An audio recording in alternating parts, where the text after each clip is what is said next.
$7 tip. I got a $7 tip now.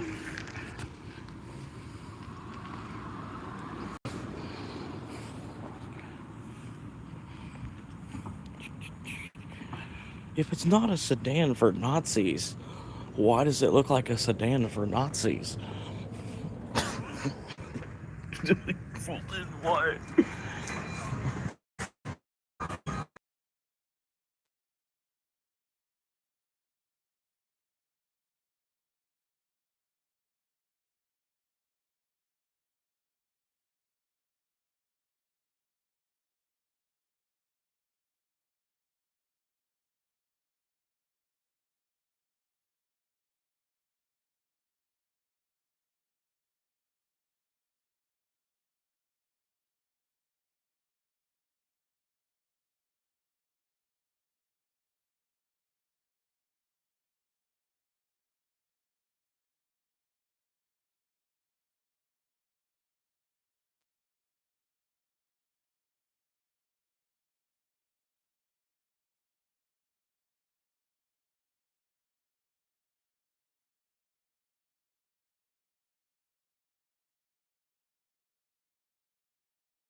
I'm sorry, they got music playing.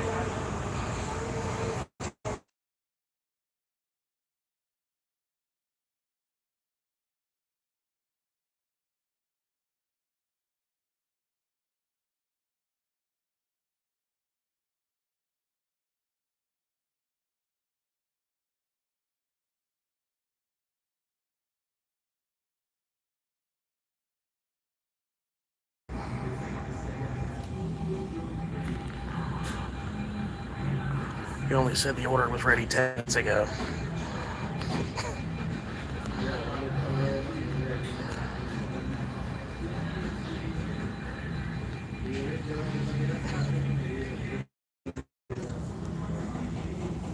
That's hilarious.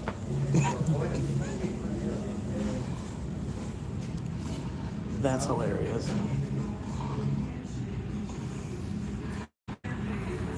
No, there was like another driver that was leaving when I pulled in. I hope he didn't grab the wrong bag. And I just tried to like get a hold of the girl behind the counter to like ask her. She's like, "Yeah, it's coming right out." I'm like, "Well, okay, I'm gonna ask for all the right." pie because I forgot. She didn't tell me which ones they were available. So now I'm gonna ask her to see if they're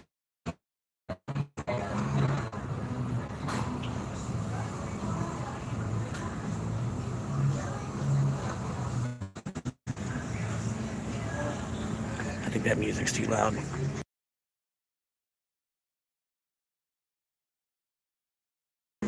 It's like every McDonald's since like COVID. Well, it was a couple months before COVID, technically. You can't really blame COVID.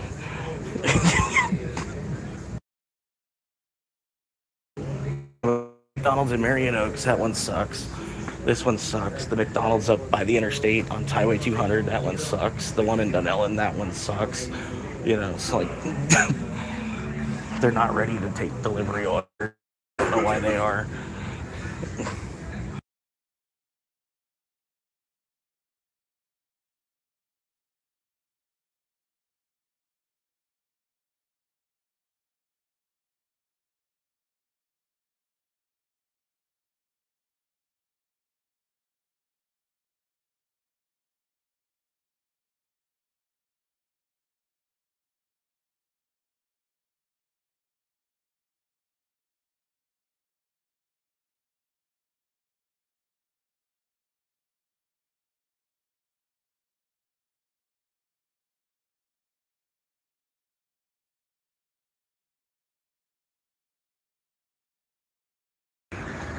All right.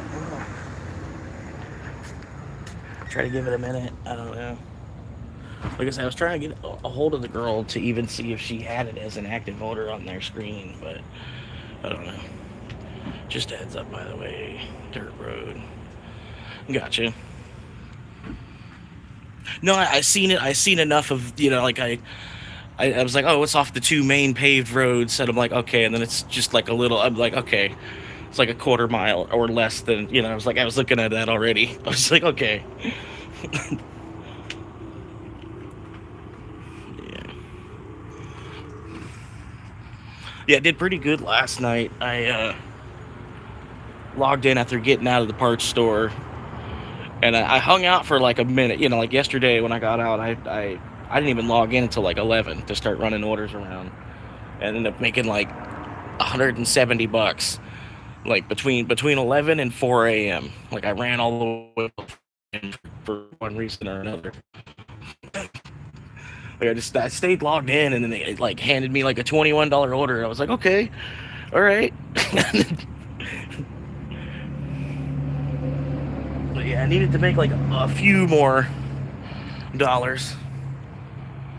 I was trying to, like, I put like I bought Bitcoin ahead of time, kind of thing. I gotta send the money over before it hits my bank account tomorrow.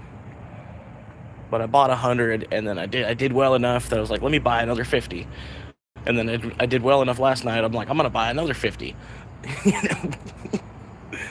I'm like, all right, that means I'm gonna have to drive after work tonight, but it's all right, whatever. Let's see what's going on in here.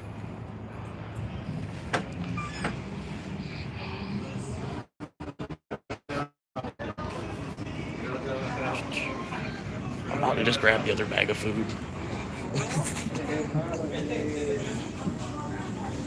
Let's see, what did they order?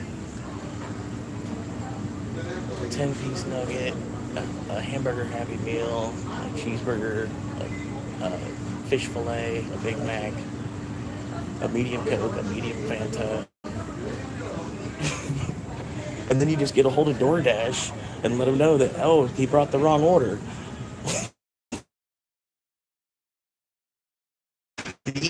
Right.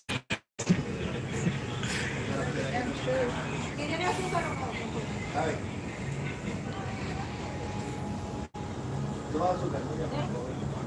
falta?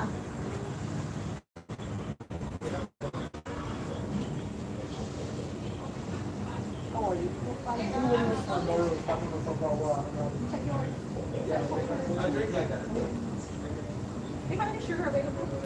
Yeah, you're welcome.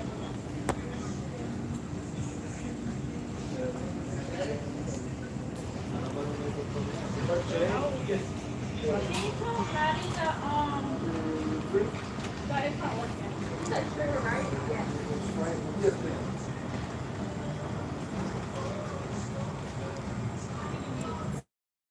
Four. Is this? Well, I don't know, because I have to get my manager. This is that you did the kiosk, and it's saying that you have to pay for it.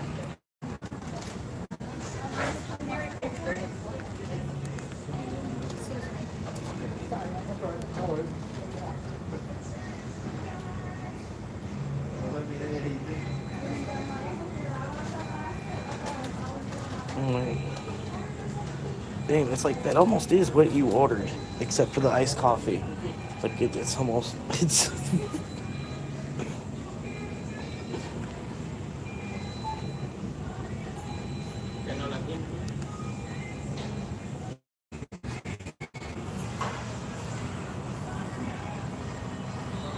So I tried to like kind of peek around. I think it's that bag. I think it's that bag. I've got no clue.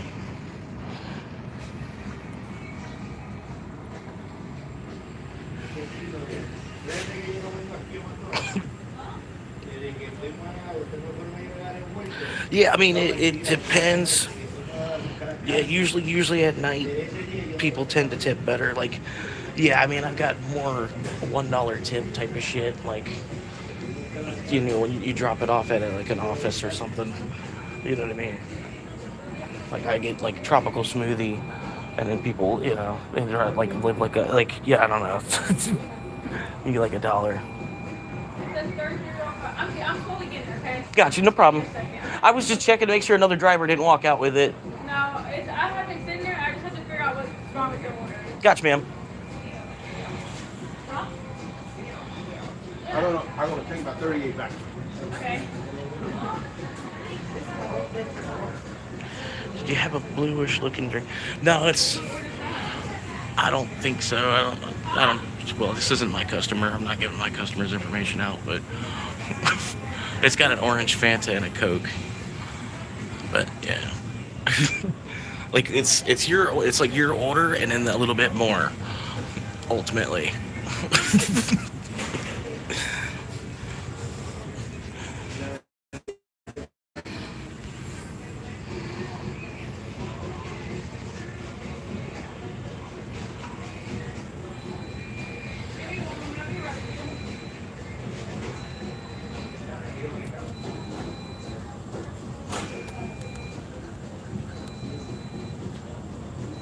What's up with that spider sweater? It's not cold.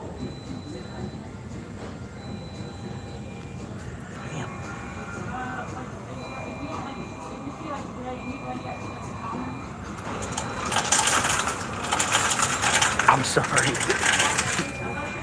Like I wish they would just let you come through the drive-through, and then that way you could at least get, like when you showed up, and everybody's just in line still, you know.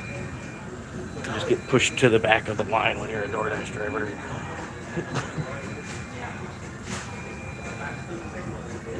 And the thing is, it's slowly becoming more their business. You know what I mean? Like probably 25 to 33% of the business here is deliveries.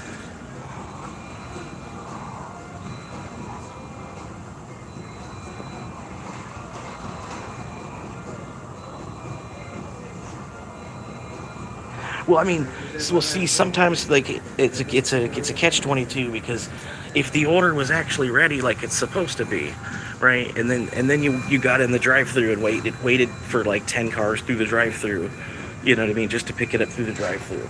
So like you know what I mean. I get why they there's you come inside. If it was actually ready, then you park real quick, you come and you grab it, and then you skip right past all the drive-through anyway.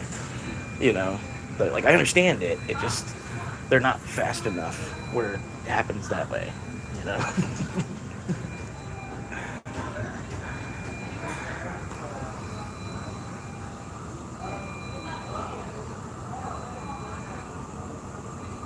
don't know. When I was working in kitchens, it was like all about ticket time. You know what I mean? There wasn't a ticket unless if it was over 10 minutes, it had chicken wings on it. I was supposed to pick up this order at 8:40.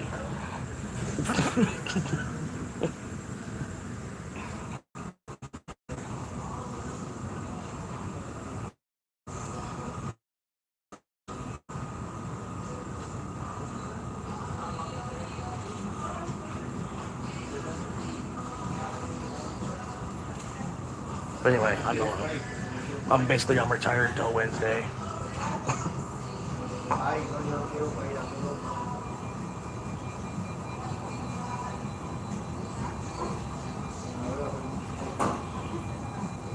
Appreciate the tip though too. It is what it is. The folk. Yeah. Thank you, ma'am. Got you.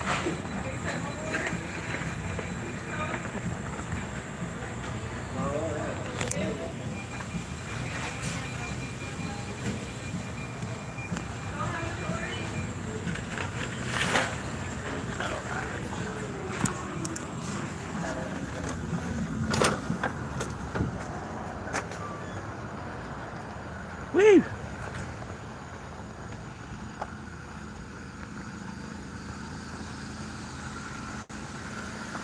Alright, I'm gonna hold that for me.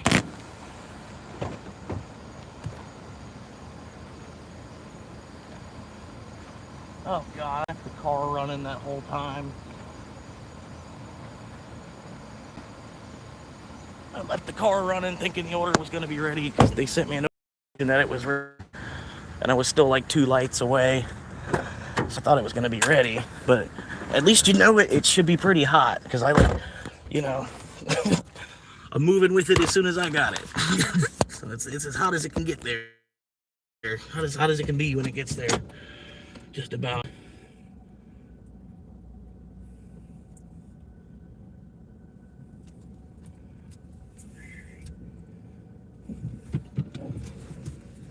I used to hate the way hybrids sounded in reverse.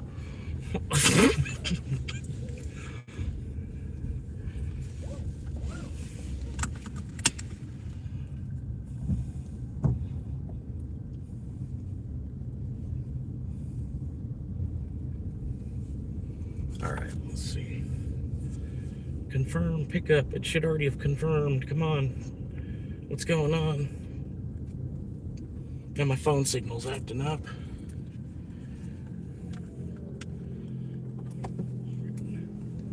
Hurry up and go. Get out of their way.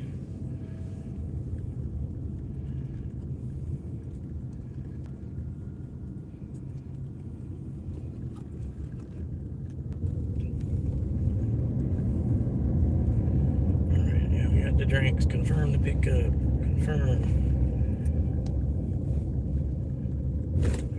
Directions south. which way?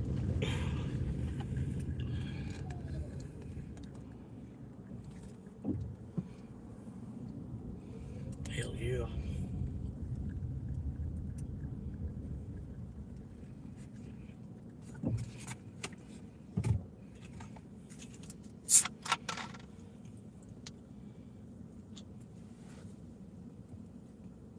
All right.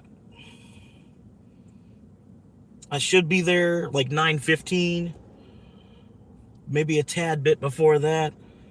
It gave me till 9:26, so I'm gonna complete it about 9:25. I'm gonna have it there. You know what I mean? I'm gonna get it there, but yeah, just don't, if it's not, yeah, you get it.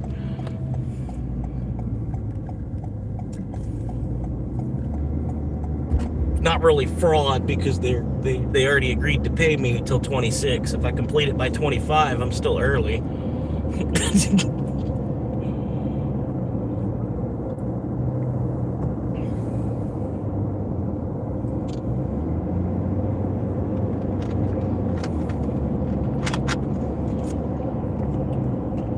Tell me, baby girl, come and need to know.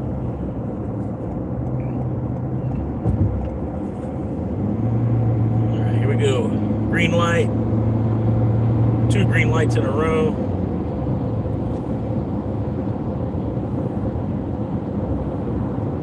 Get the battery good and charged up for a minute.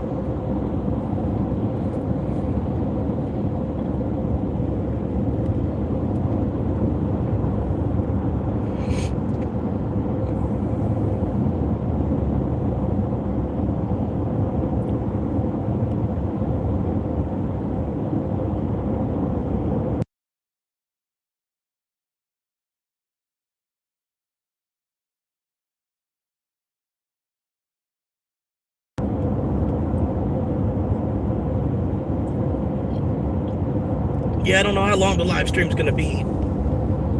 It depends what kind of an audience shows up. It takes a little bit before the audience gets here.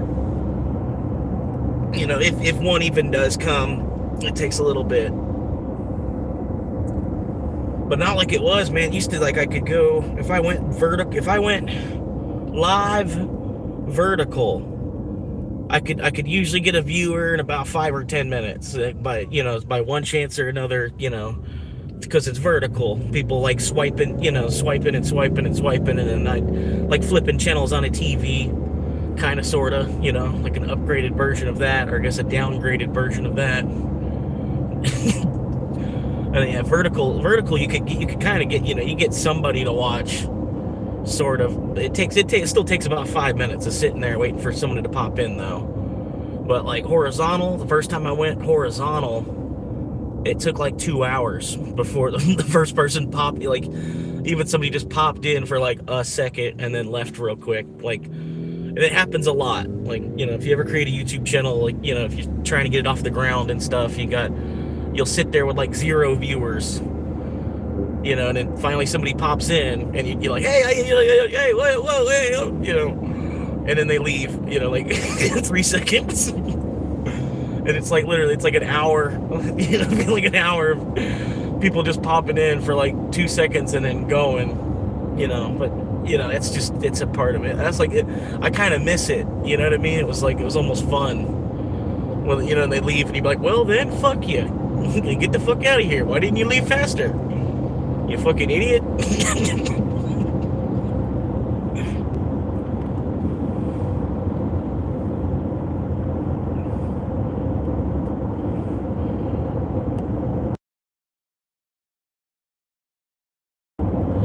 What up, Fred? How you doing, man?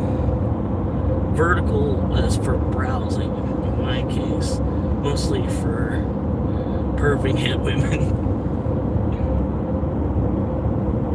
Yeah, I don't like vertical. You don't even really watch. You kind of just scroll. You know what I mean? Like, you don't really watch TikTok. You scroll it. Ultimately. What's that, Evan?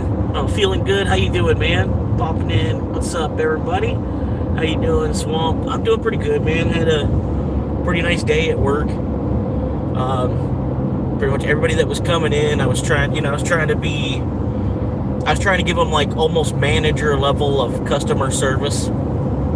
Like I was just on it customer service wise today, man. I was just like fucking everybody that was coming in. I was like, what you need, man? Like, all right, yeah, it's right over here. Hey, let me know. I'm gonna let you shop. You do your thing. But if you got any more questions, we're here till 8. We're stuck here till 8 either way. But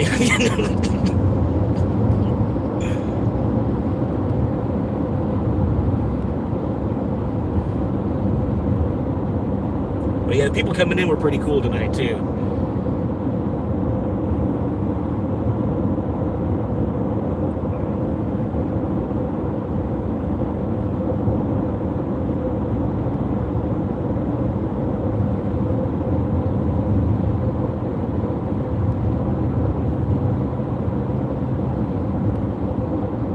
What the fuck was that? Was that a panther?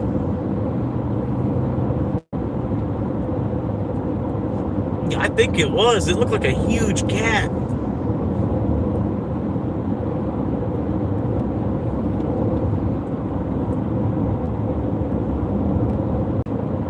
August 23rd. Somebody's birthday was August 23rd. I think I know. I might be remembering the wrong way. But yeah, I don't know. Say it anyway. I don't know. Nathan, man, if you're watching, happy birthday, man. I think August 23rd was Nathan's birthday. I think that's why I remember August 23rd for some reason. It was somebody's birthday. It was August 23rd.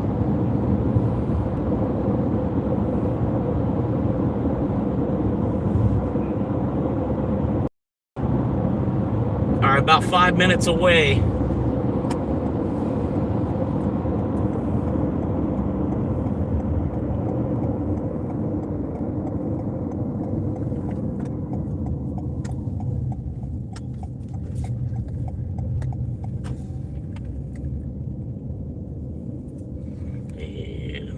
Blackout.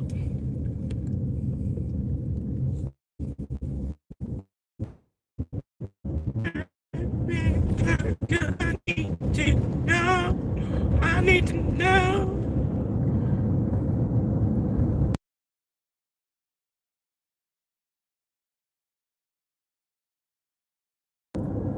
But yeah, guys, I'm actually delivering to a viewer right now. If you look up in the chat, there's actually like a, well, at least it's someone playing with me. At least if I don't know, but I don't, whoever it is, they did also message in the chat like, hey, I'm watching your stream, and I'm like, I don't know how they would know that unless they actually were watching the stream. You know what I mean? So that's pretty cool.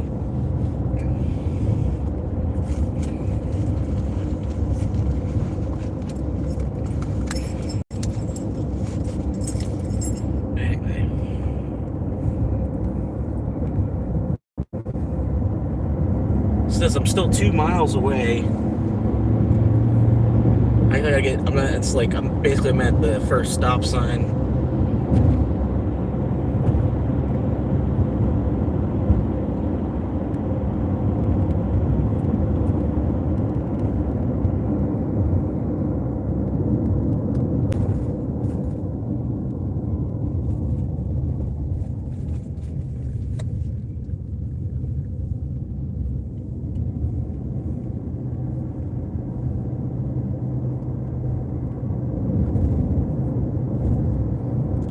Yeah, this couple come in and they're talking about, man, I just spent all this money on my car, and I had this, I had the car I had before this. It was so expensive. It's like each piston or something, each had 2 spark plugs. Like each ignition coil was built where it was like there was two spark plugs and 2 ignition coils on each cylinder, and like I had to replace all this. And I was like, well, yeah, I'm just like, God, I mean, the car is God nowadays, like, the God is car and the car is God, it's like, I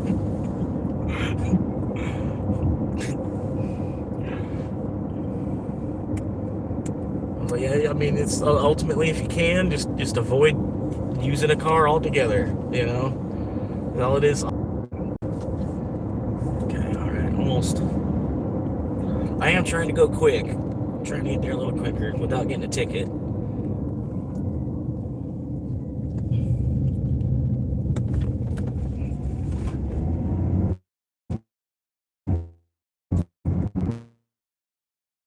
Combustion engine.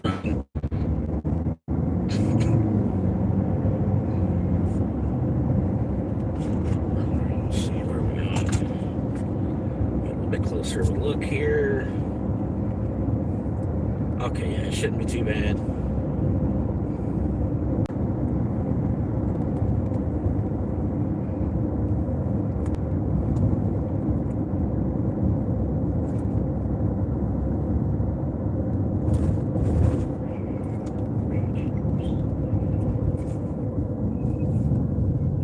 Alright, so it looks like it'd be better to go up this way.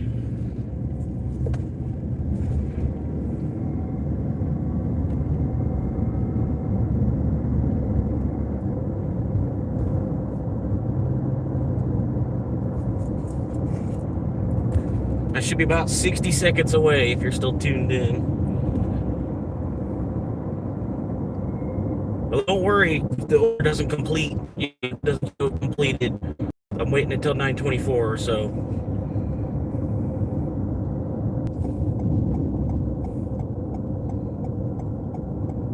There it is. Where is it? There it is. Okay, there it is.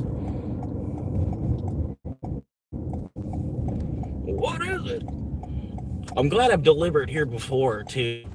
I was like almost getting nervous. I'm like, is this some kind of setup or something? It's gonna be like fuck shirt. Wearing a Five Guys shirt, and 5 guys are gonna jump me. Try to coin. They don't even know that I don't have my big.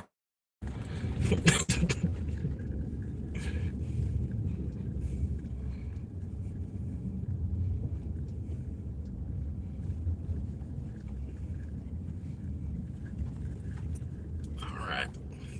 Drifting on the curve right now.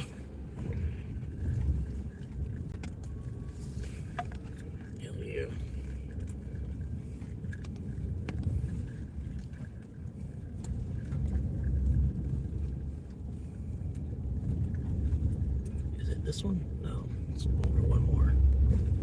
Was that one? That was it. No. Okay. Was that it? No, that wasn't it.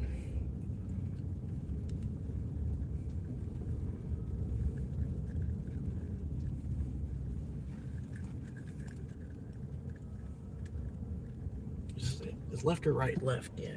Left, right side of the road, yeah. The address is 44.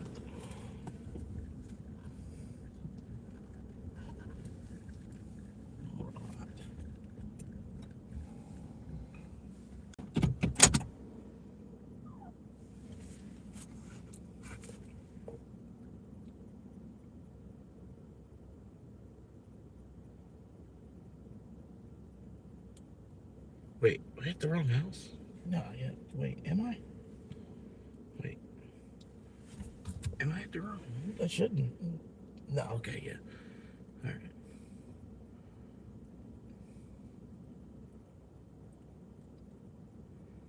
DoorDash is trying to argue that I'm not at the right location. Reach the drop off. Pin is wrong. All right.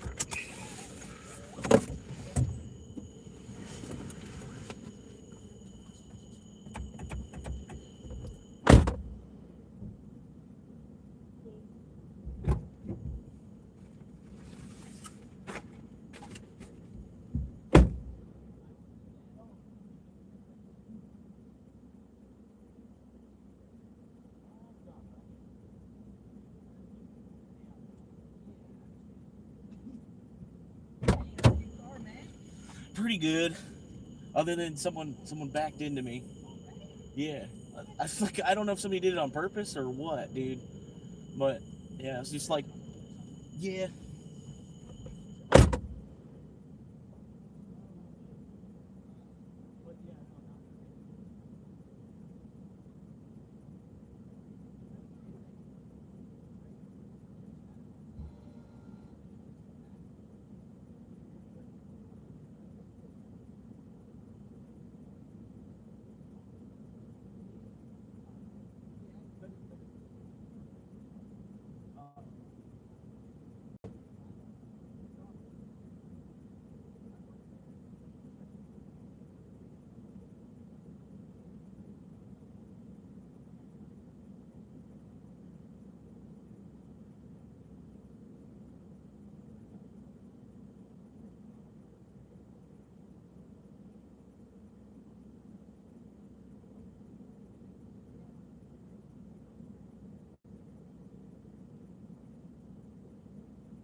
Yep.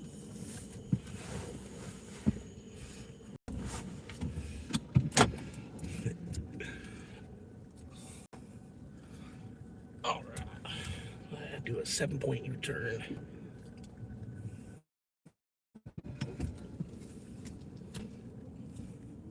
I gotta black out the camera just to protect the customer's address while I'm doing this U-turn here without my lights on, so I gotta be careful.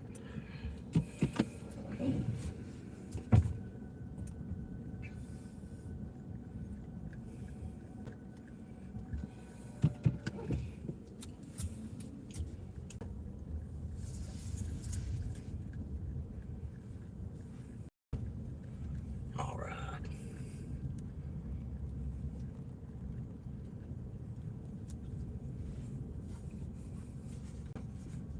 Cold as ice. The station cold as ice. I know. But yeah, I normally got the AC. It's got like you got like a digital instead of it's got a digital readout of what temperature it is in the car. And I just keep it at like 63. And yeah. Sometimes, if it gets hot, I could turn it down even lower than that. It'll go all the way down to 59. I could set the AC at 59 in this bitch if I want to. So, yeah, take a right turn.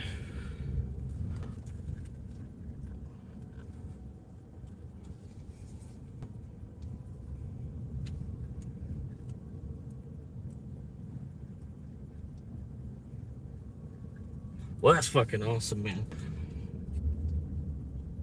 I was like, yeah, I actually remember. I was like, oh yeah, I've delivered down here before.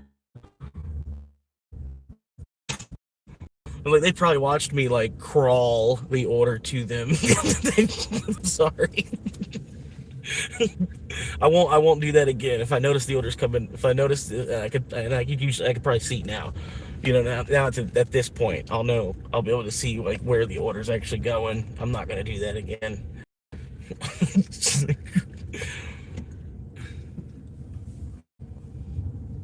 I was thinking about that. I was like, I could just grab this other wrong order.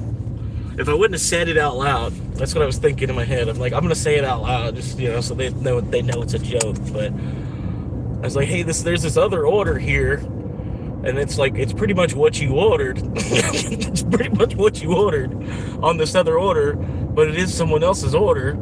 I could grab that just to be there quicker. And then it's like, I brought you the wrong order. So you just reach out to support and let them know the driver brought the wrong order.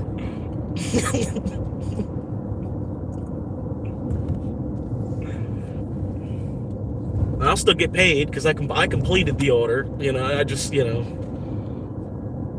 people are stupid sometimes, but it doesn't mean you didn't do the work, Like, oops, sorry.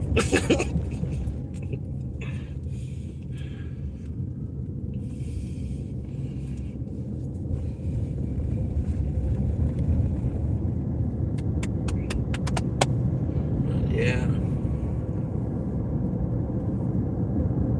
So I've been thinking, like, they almost need to make a second McDonald's, like right there, where 200 and 484 meet.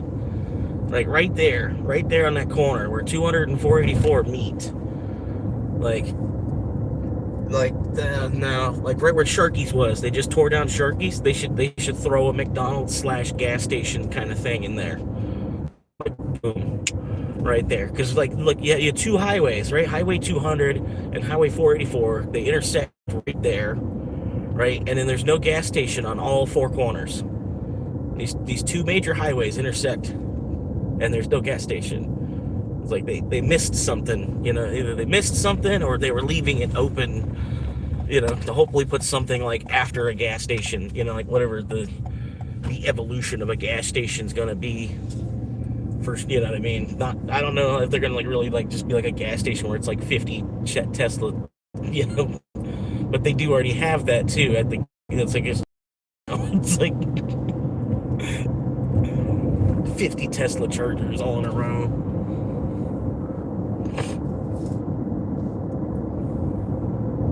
So I don't know, but I think they need to build a second McDonald's, just kind of like relieve the pressure on top of the world McDonald's. You know what I mean? Because the on top of the world McDonald's, they already have to deal with on top of the world. They already have to deal with like 70 and 80-year-old Karens all day long. You know what I mean?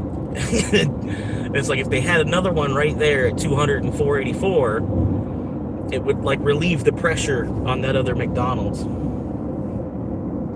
But I don't know. And ultimately, it would make more money because then they'd have two storefronts to pull. I don't think putting a McDonald's there isn't gonna infringe upon the business that they're already getting at the other McDonald's. It's just gonna make it an easier quality of life on the workers. I think, ultimately. Like, if I were in charge of McDonald's, I would have already started breaking ground. You know what I mean? So, like, you know what I'm saying? Like, I didn't even go to business school, and I could see things like that. I'm like, I don't know. I didn't even go to, like, barely paid attention in economics class. Buy gold. He's like, buy gold. I should have bought gold in the 70s when it was under $100 an ounce. He said, buy gold. He kept saying, buy gold.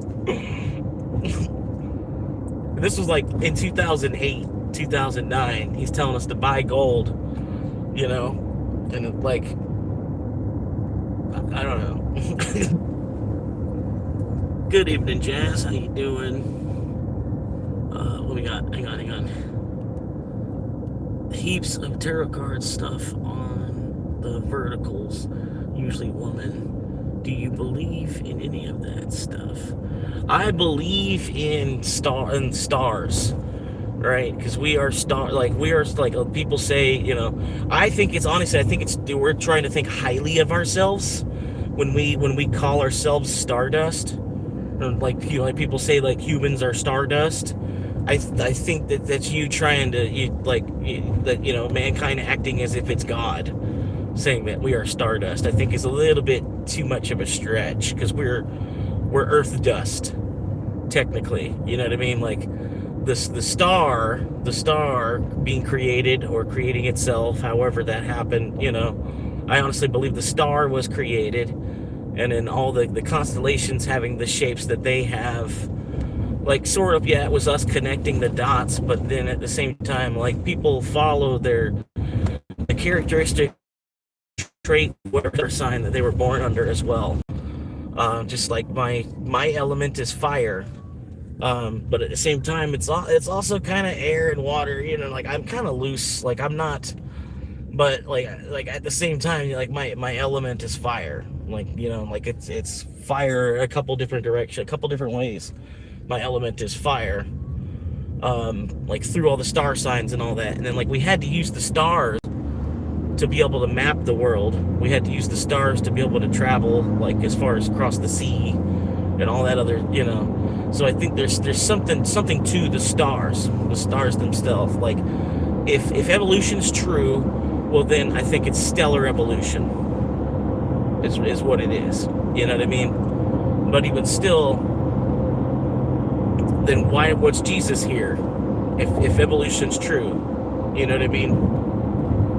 Why did he have? Was he missing a chromosome? Why was his blood missing a chromosome? You know what I mean? It's like there's certain things. It's like he was definitely here. He definitely did walk the earth. You know what I mean? You could deny whether or not he was the Messiah, but he still, you know, he was crucified and shit. Like that's a terrible way to die. Like, you know, it's a terrible way to be murdered. You know.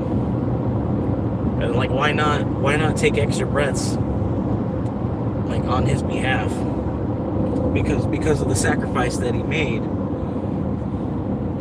or even, you know, the turmoil he was put through. Like it's not even really a belief thing, because like he was here, you know what I mean? Like you don't have to believe it. There's enough historical record where it's fact. You know, it's like, you know, Jesus was here as much as fucking Ramesses II was here. You know, like Jesus was here as much as fucking Tutankhamun was here. You know what I mean? It's like, you know what I mean? Because it happened X thousands of years afterward too. You know what I mean? So they had a record keeping of this birth, but they didn't have a record keeping of that birth. You know what I mean?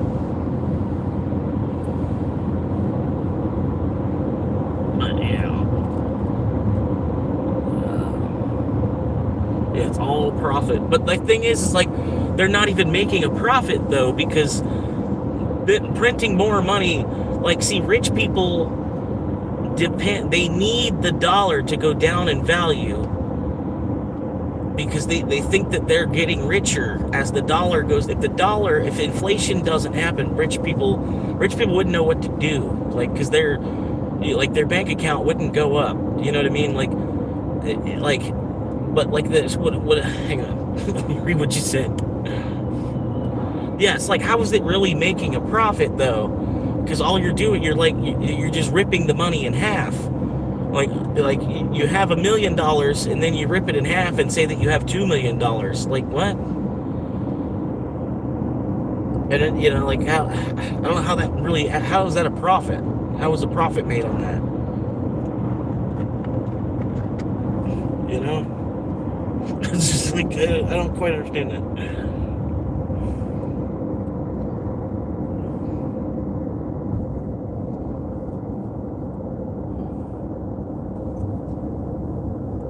Sometimes when we touch,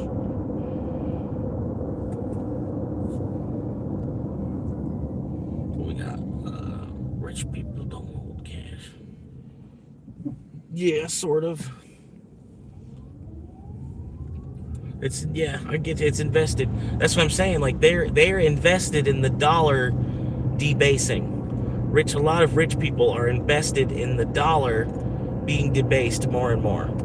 So but how does that actually make a profit? What's actually being created when they rip the money in half to make it look like there's more? That's what I'm saying. You know what I mean? Like what actually, you can't just like sign a bill and then all of a sudden there's a bunch of more energy. You know what I mean? You can't just like pass legislate like energy is not legislation. Like energy is not legislative moves. You can't, you know. It's like I don't, I don't know. Right.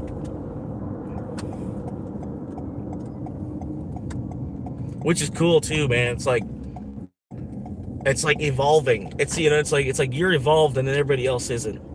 You know what I mean? Like me being a Bitcoiner, me already like me seeing into that and then knowing that, and then like Bitcoin insight is restricted to those like it's on a need to know basis. And the people that they don't see the use in Bitcoin, and well, it's because they don't have any need to even know about it. They're fine in their little fiat world, right? That's your perspective. Well, I don't know, man. It's honestly, I think crypto is the natural evolution of money. Like it is a natural step forward for us to take paper out of the equation when getting paid and tallying our worth.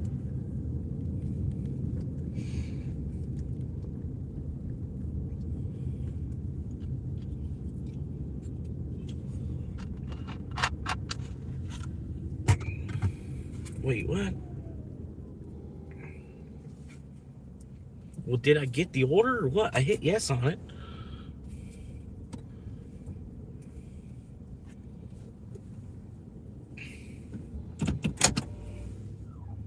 Okay, DoorDash is effing up on me. You can F at it. There's much smarter people than me, and you don't live in crypto, so nothing to do. Right.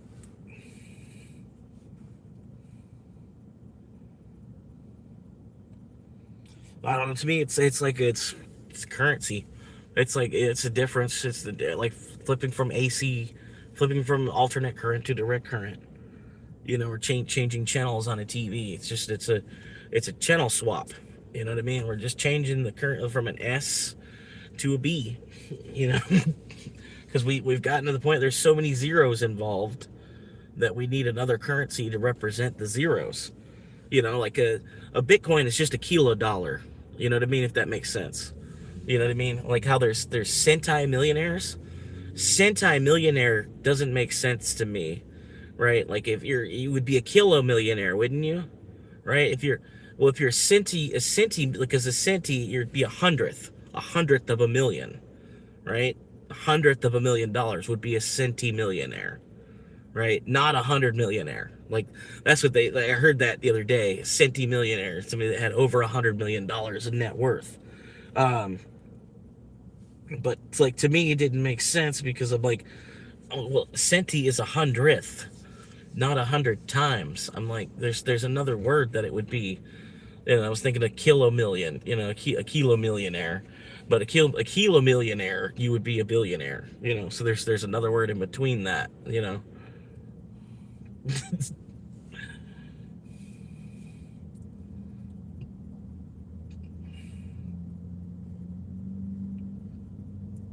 I don't know what's going on with this app right now.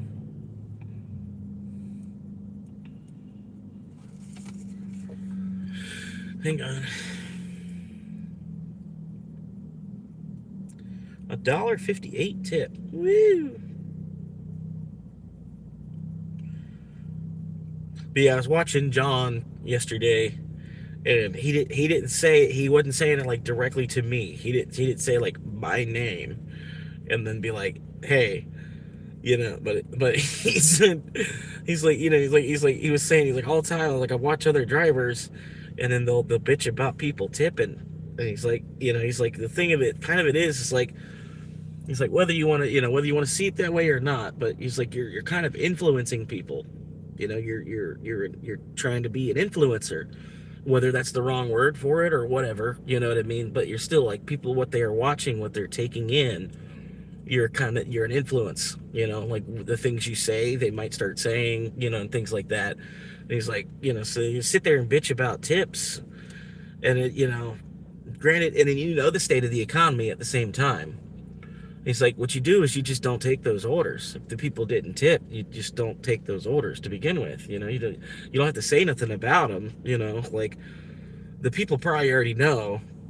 You know, it's like they probably already know they're kind of a shitty person for dropping like $1.58 tip and living 9 miles away from where they're ordering from. You know, it's like you don't have to really like call them out on it. You know, and then say something about it for like an hour. You know, it's like because that just tunes people out. And like I said, and what he said is like it's like he was talking to me, but he wasn't being mean about it. You know, so I was like, okay, I'm like, let me listen to what he's saying. You know. But yeah, like, but I don't know. It's a little bit different though because I'll sit here for like 5 hours with nothing pinging, and then finally something pings and it's like $3.26, and I'm like, dude, come on. Like, I don't even want to go to the restaurant and give the people at the restaurant working there a hard time, and you're not even giving me $5 to do that. You know, I gotta go to the restaurant and piss them off, be another fucking DoorDash driver coming in there looking for some food.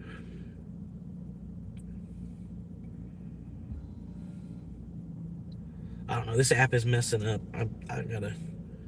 I got an order to pick up here, and I've been closing and opening the app, closing and opening the app, closing it. It's not. I don't know what it's doing. It's just sitting there. It's giving me like a spinning wheel. Eventually, it goes so far, it just gives me a spinning wheel.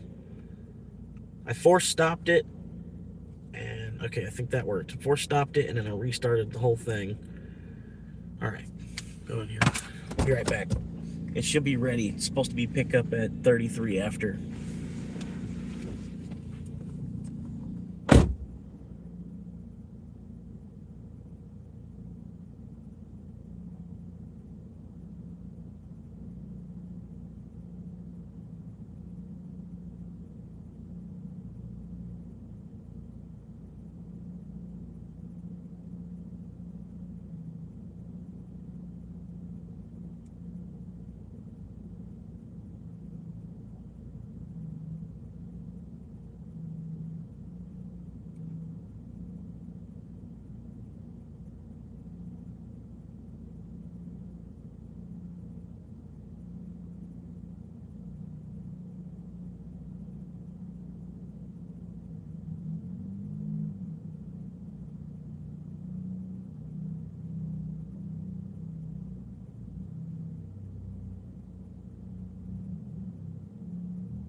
man, I swear. Like they make it's like they have it. It's like right there. It's like right there. If I had an extra long arm, I could just grab it myself.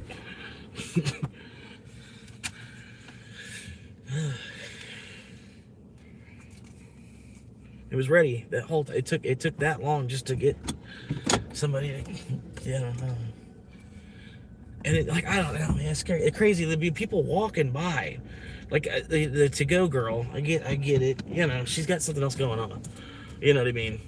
There'll be like a couple other people that'll be walking by, don't even acknowledge you. You know, like, because they could have totally handed, like, they were walking right by it. They could have totally handed me the food and passed it to me, or I don't know.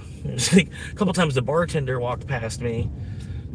And like, I don't know why the bartender didn't, like, you know, go tell the takeout girl, like, hey, there's somebody in takeout, you know, because she didn't even realize. She was busy trying to do, she was like kind of doing closing tasks, you know, on a Sunday night, you know. So she was literally distracted, you know, she was distracted by her work, trying to work. When the bartender, like I said, she walked by like 2-3 times and didn't even, like, I don't know how they weren't like looking out for each other, you know, like, I don't know. Like how you don't step, you know, I don't know, step on someone's station, you know, I don't know, I don't know. Just to all you had to do was pass me some stuff, because like it was already ready. I can't go behind the counter and grab it myself. I don't know. But it's like, because it's not their job, they're just gonna let it sit, you know, I don't know. It's like, whatever. I'm sorry. But yeah, like the takeout, she didn't even know I was there. And then the bartender, like, she walked by like 2 or 3 times, and I don't know why she didn't tell the takeout girl, like, hey, let me here. You know, how you doing, mindful gamers? Yo, where the fuck is he? Where the fucking is he? Dropping the delivery off. Hey. Yeah, I've been getting a few more hours out of them. There's a possible promotion that might be coming up. They don't know for sure what they're gonna do as far as all their moves and what store or whatever. But they got one guy, he's coming from like an hour away. One guy's coming from like an hour away, and then they're building a store that's kind of like halfway in between where he lives and the store that he's working at. So they were talking to him about, you know, him getting the spot. Either way, this dude's like 2 years from cashing out on Social Security.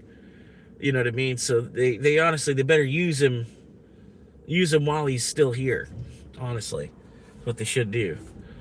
But I don't know, they're kind of dogging him about it or whatever. They're giving him crap. They keep giving him crap write-ups. You know, like, the dude comes in and works hard. He's doing the job that you hired him to do. He's in the position, you know, closing the place for you, you know, being responsible and like closing the place down, you know.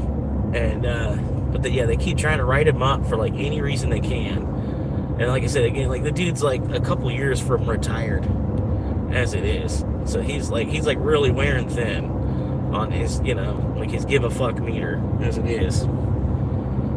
You know, like he only really needs something to do for like 2 more years.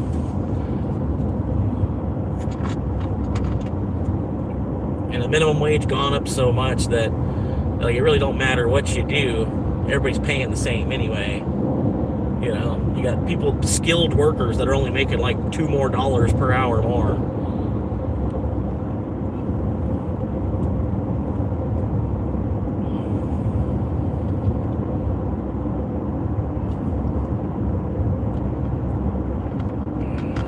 Like, I got the one.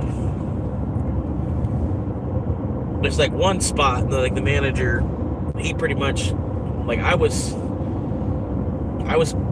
making more than him when I was working as an associate at Amazon. And that's him being like second in line, like, as far as management. Like, he's like right underneath the GM.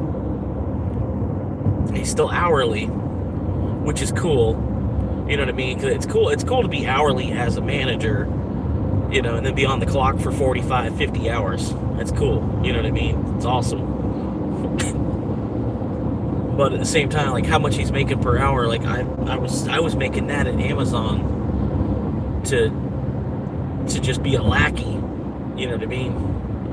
I was making that at Amazon to duck and hide in the bathroom.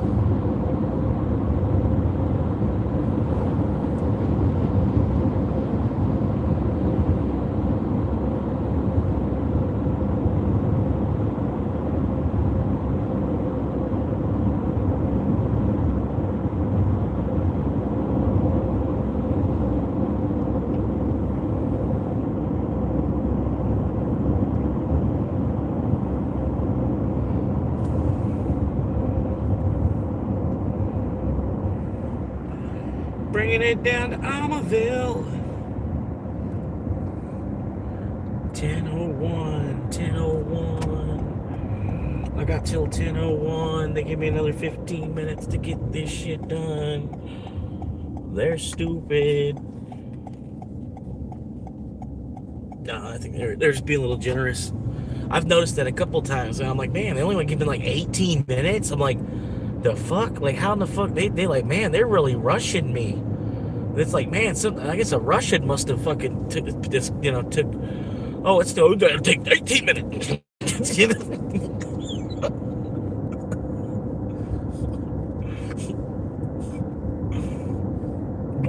Ska på 18 minutes. Och ska det dela dagen 18 minutes. Like, damn, I feel like rushed as hell.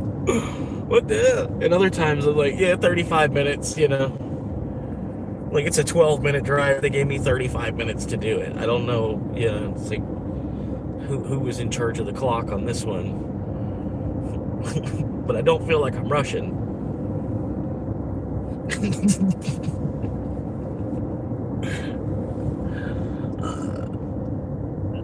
Yeah, not much different in hourly pay. Get more hours if you go down that route. The doing extra work for free, pretending you care about the business route. Yeah.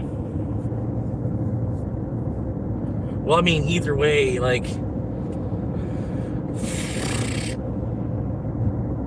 I look at it like how much I did when I was in restaurants, right?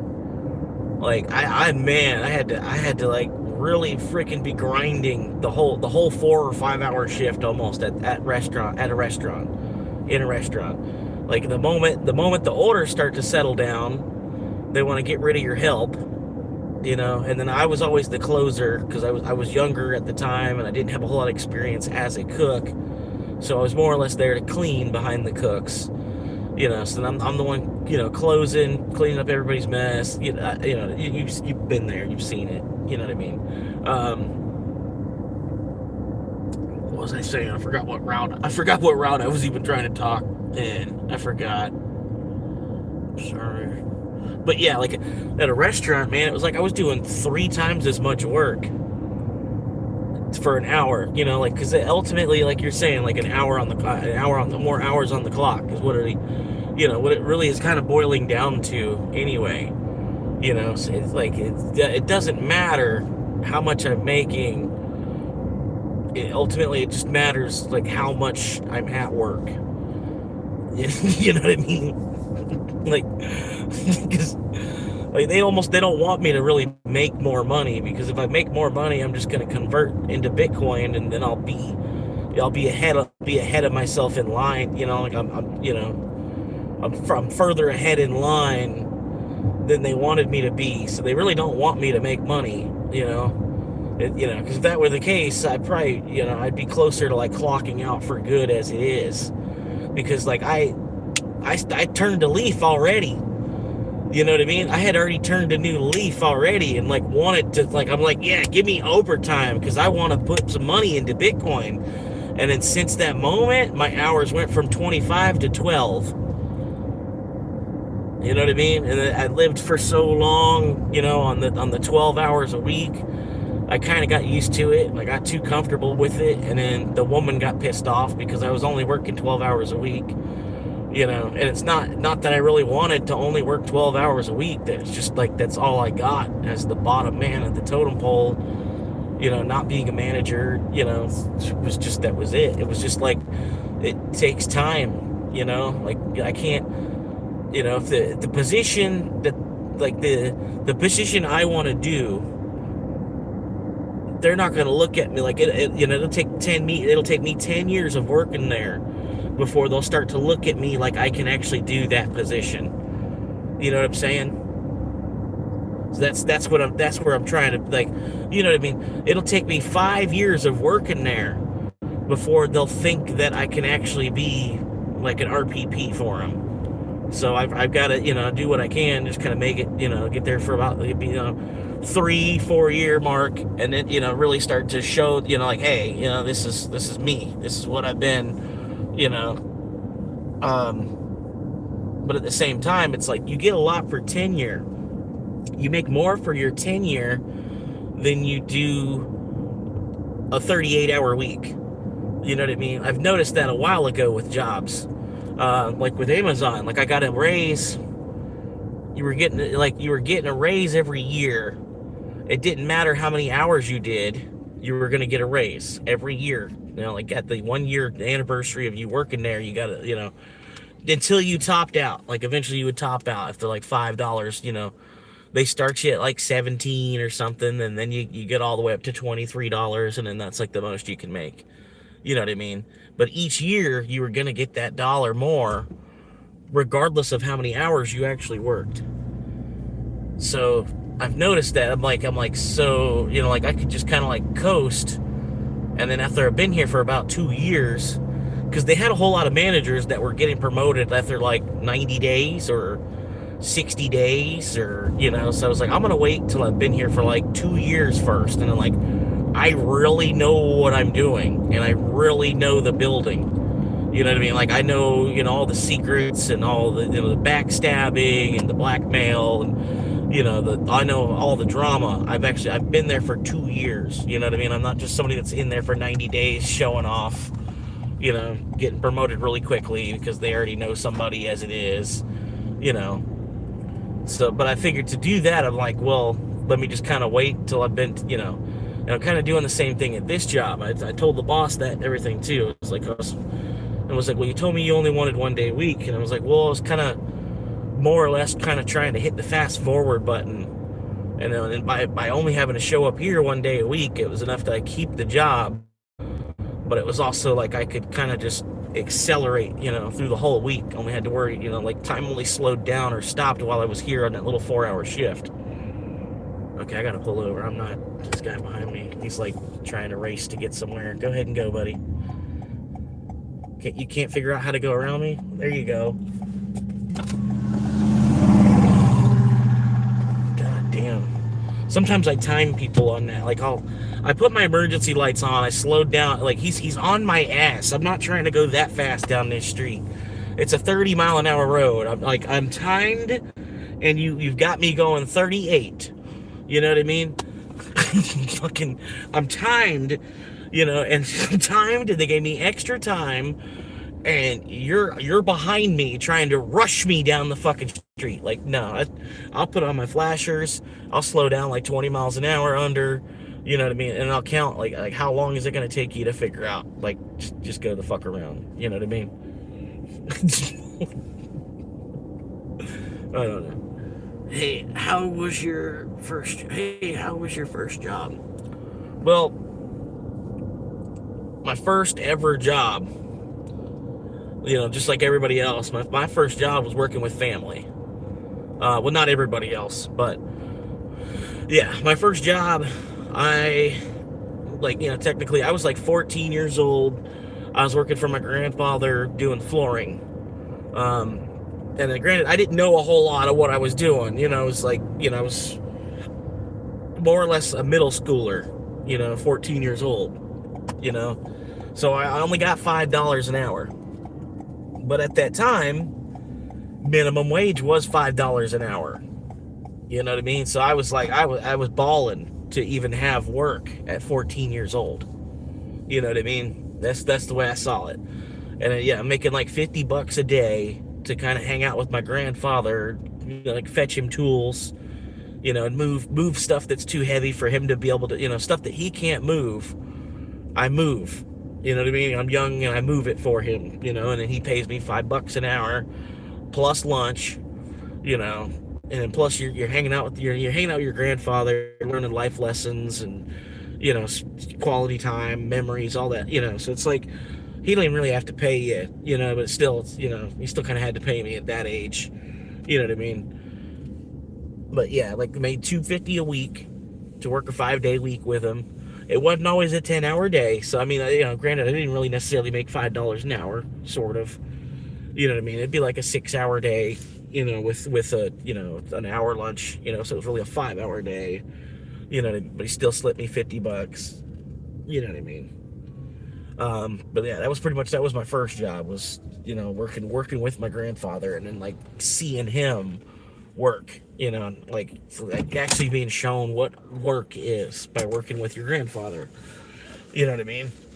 And then from there, like, we did volunteering work. We did like the Elks Lodge. We were at the Elks Lodge, and yeah, we would do breakfast like every fourth Sunday of the month. The Elks Lodge does a breakfast, and my grandfather, he'd walk in there, because he liked volunteering. It was the Elks Lodge. He liked being an elk. He liked, helping in the community of it all. Um, but yeah, he'd go in the kitchen. He'd ask like, "Hey, what's the job everybody hates doing? I'll do that." And they're like, dishes. Like, everybody hates doing the dishes. So I learned how to work, triple sink setup, and like the sanitizer station and all that. You know what I mean? The wash, rinse, sanitize of the 3-sink setup. Like, I learned all of that at like, just started learning that at like 14, 15 years old. You know what I mean? Like, I already, yeah, like it was a leg up on certain jobs. Like later on when I was 18, I already knew how to use the equipment. I'd been running it for years, you know.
Okay.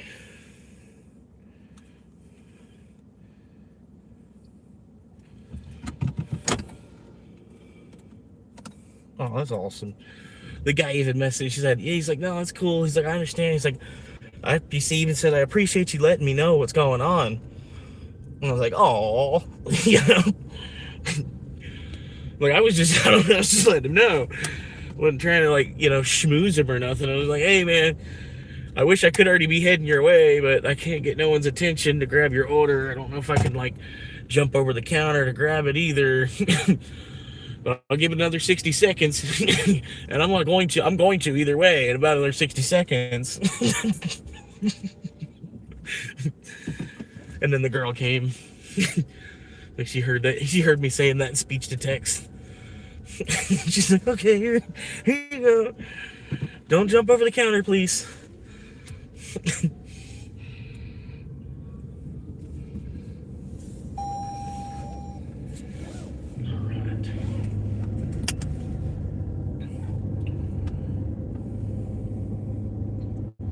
That was cool, though.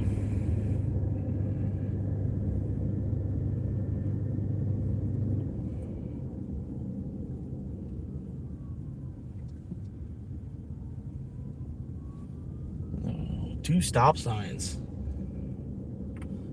This must be the main road. Appreciate y'all hanging with me, man. We got 3 viewers. How y'all doing? I don't know which direction to go. I'm gonna go ahead and Yeah, it's fine. Come on now. You can see the delivery's in the middle. It's in the middle of the photo. Like, what do you mean you can't see the delivery in the photo? All right. Resume. Yeah, resume dash. Why was it paused? So I got $28 on this dash. Wow, that's pretty cool. I only just started. And it's after 10 o'clock.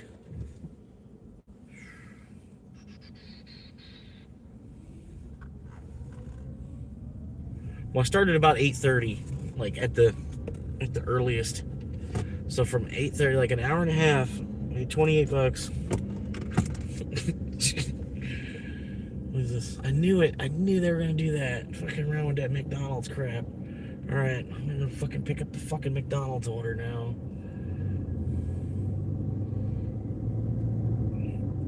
Hopefully, I can pick it up through the drive-thru.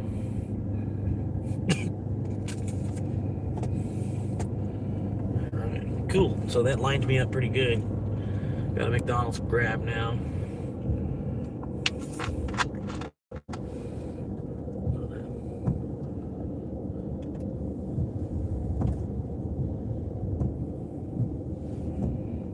$28 in an hour and a half. That's not bad.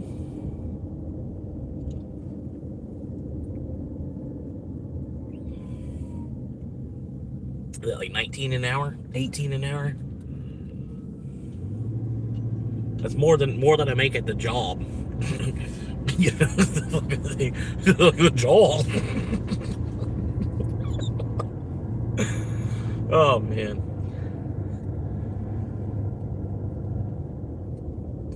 But no, I don't know. It's like some people anything like it. Like they try to say, well, yeah, but you're not paying rent. Yeah, but you remember you're not paying rent. You're not paying any rent like the rest of us. I'm like, yeah, like I'm making a sacrifice and I'm not paying rent to save money because our currency is dying. Like I'm, you know what I mean? Like I'm choosing to not live indoors in order to save the money that I'm making, or ultimately save the time that I'm giving them in the first place to try to make money. You know what I mean? Like, people don't quite understand it all the way. I'm like, yeah, I'm not paying rent in lieu of actually being able to save some of the money that I'm making as a minimum wage employee. You know what I mean? It's like, it's a personal choice thing, you know, and hopefully it's not forever. What's up, Evan? How long you going to dash tonight? Well, at least till like probably 1 a.m. Because the name of the show was the Midnight Run. So we're going till about 1 a.m.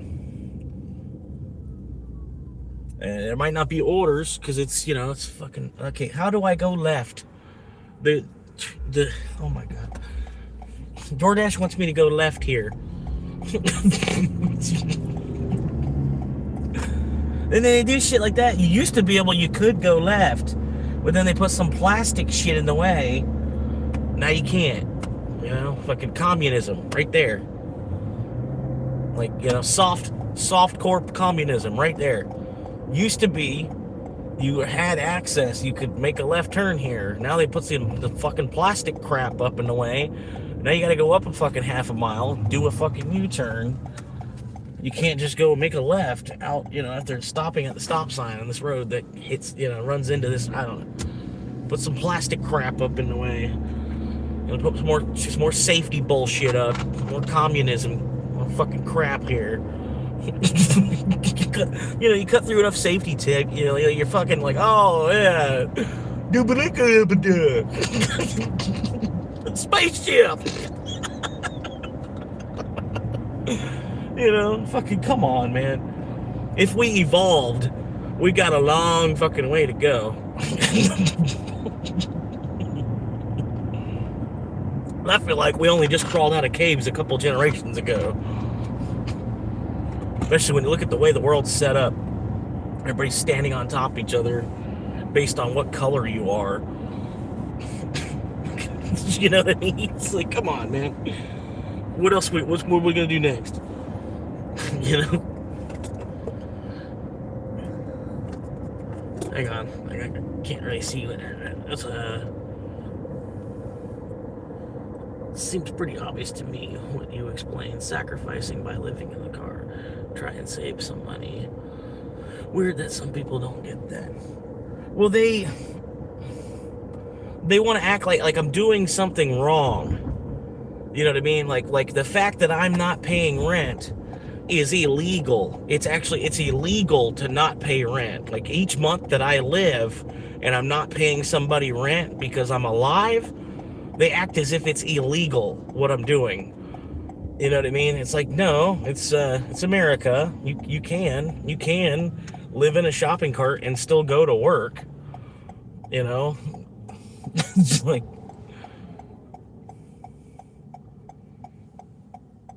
as long as you're working and you clean yourself up enough to work with oil, you know, like I'm clean enough to work an oil job, you know, like, you know, like, oh my God, this McDonald's is upside down. Oh my God. Like, why is it like this? Oh my God. Like, look at this, bro. Look at this. Okay, look. I know it's probably not even going to be an accurate representation. But you see, there's a double drive-through. There's like 2 speaker boxes to order from. Right? There's 1, 2, 3, 4, 5.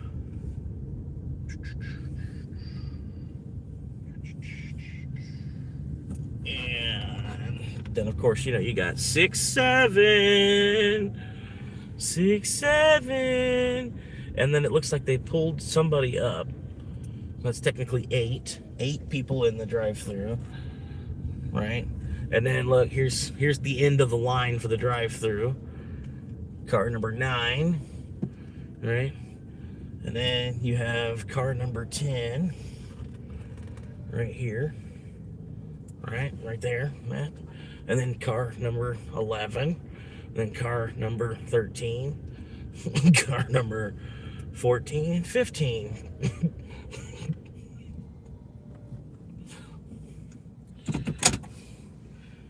So you can see that there's literally 15, there's, including myself, I think 16 cars in line here at the drive-thru.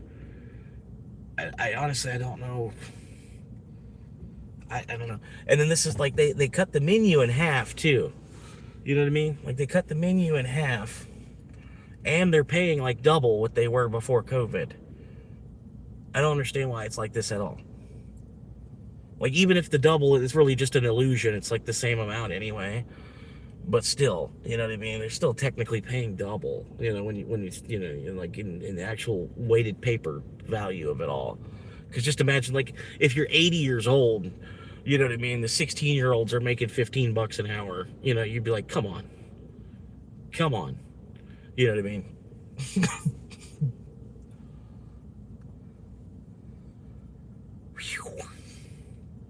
But still, yeah, like $15 an hour, like that's like, yeah, you're making like $4 every 15 minutes. Like, not necessarily that would be 16, but still, you're close enough, you know.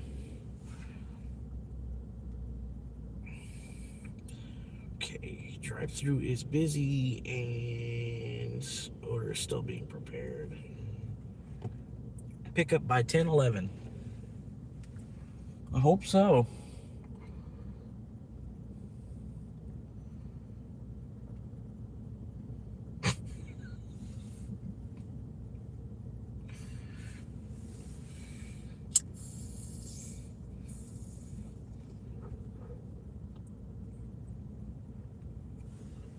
And part of it is, I bet, like, part of it is, if you see him, like, I honestly, I wouldn't be ordering here. You know what I mean? Like, judge on how many cars are here. I would just go to one of the other restaurants that, like, this restaurant is right next door to. You know what I mean? I would just go to another restaurant. If I wasn't here on behalf of someone else, like, getting paid to be in the drive-through line, you know, I wouldn't have got in the line. You know what I mean? I don't know how, like, unless everybody else, like everybody else is a DoorDash driver too, maybe. It's like we're all, it's like 15 cars in line. It's all delivery drivers in the drive-through. That'd be funny. I could see something like that happening, being the case nowadays.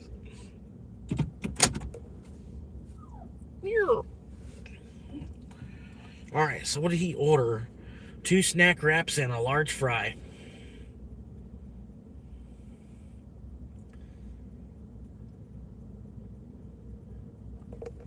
I'm gonna wind up getting an hour of pay to bring someone 2 snack wraps and a large fry.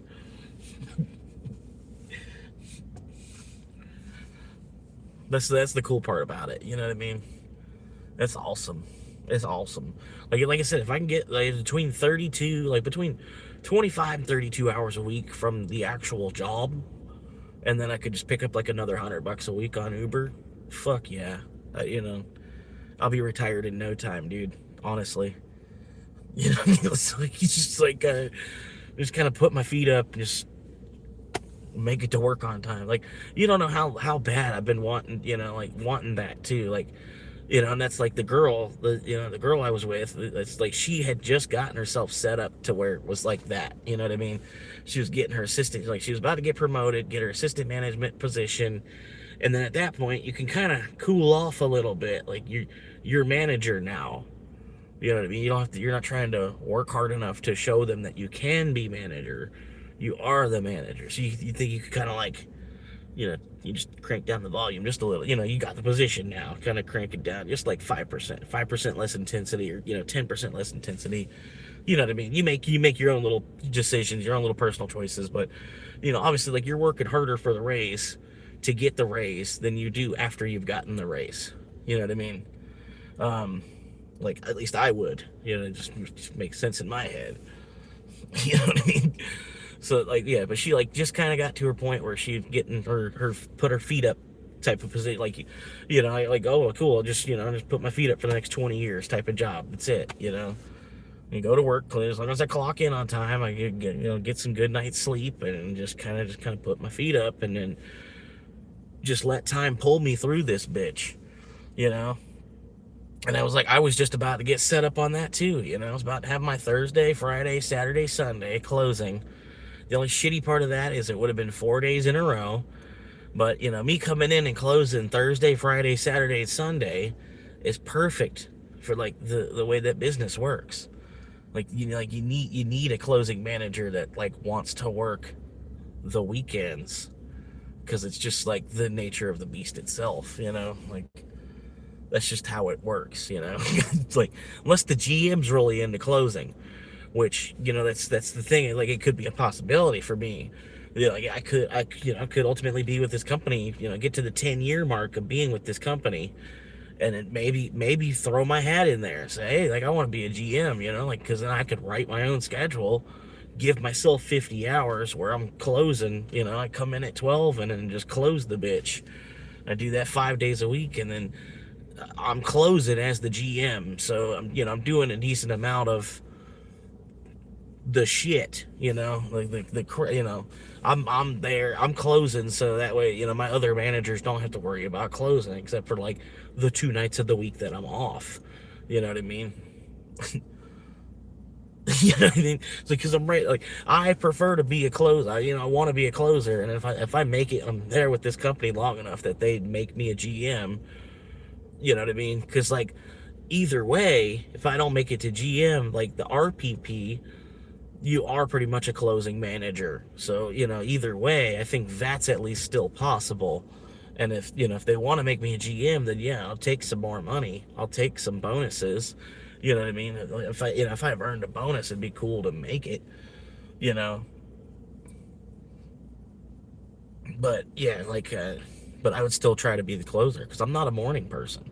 I'm not going to be a GM and get there at 7 a.m. I'm sorry. And they would probably know that too, especially after working for them for 10 years, They would already know. They're like, oh, we got to, that's a good closing guy, a good closing GM, which we need, though, because we're still counting paper money at the end of every fucking day, So you need a good, reliable, responsible, honest person to be the closing manager, as long as we're counting paper money.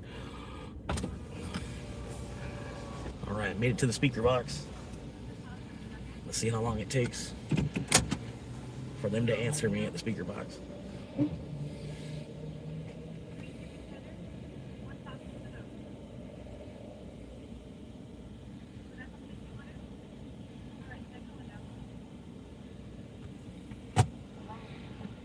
Hello, welcome to McDonald's. Should you be using your mobile app today?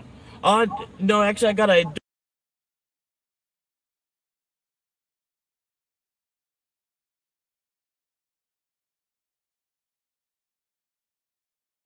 Because 9 times out of 10, it's not. No, sir, it's not. Gotcha. All right.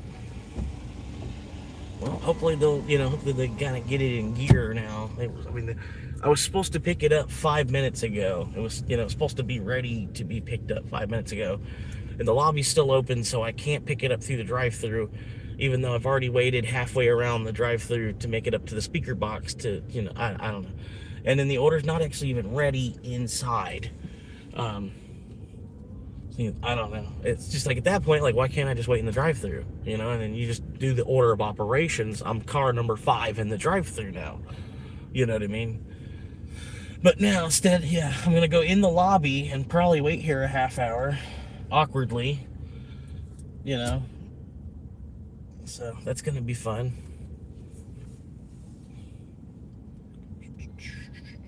I guess I'm gonna drive around the McDonald's a 4th time.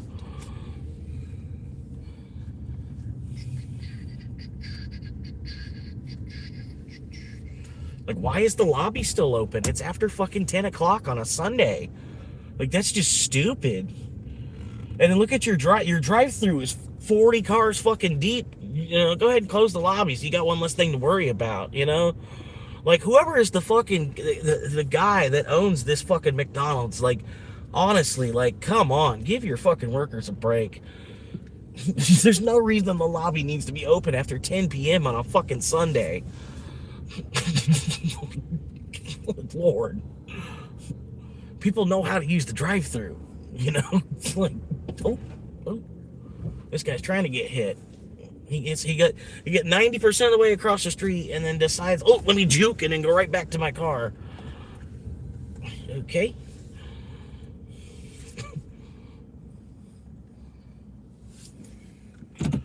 Yeah. The world's full of people like that nowadays.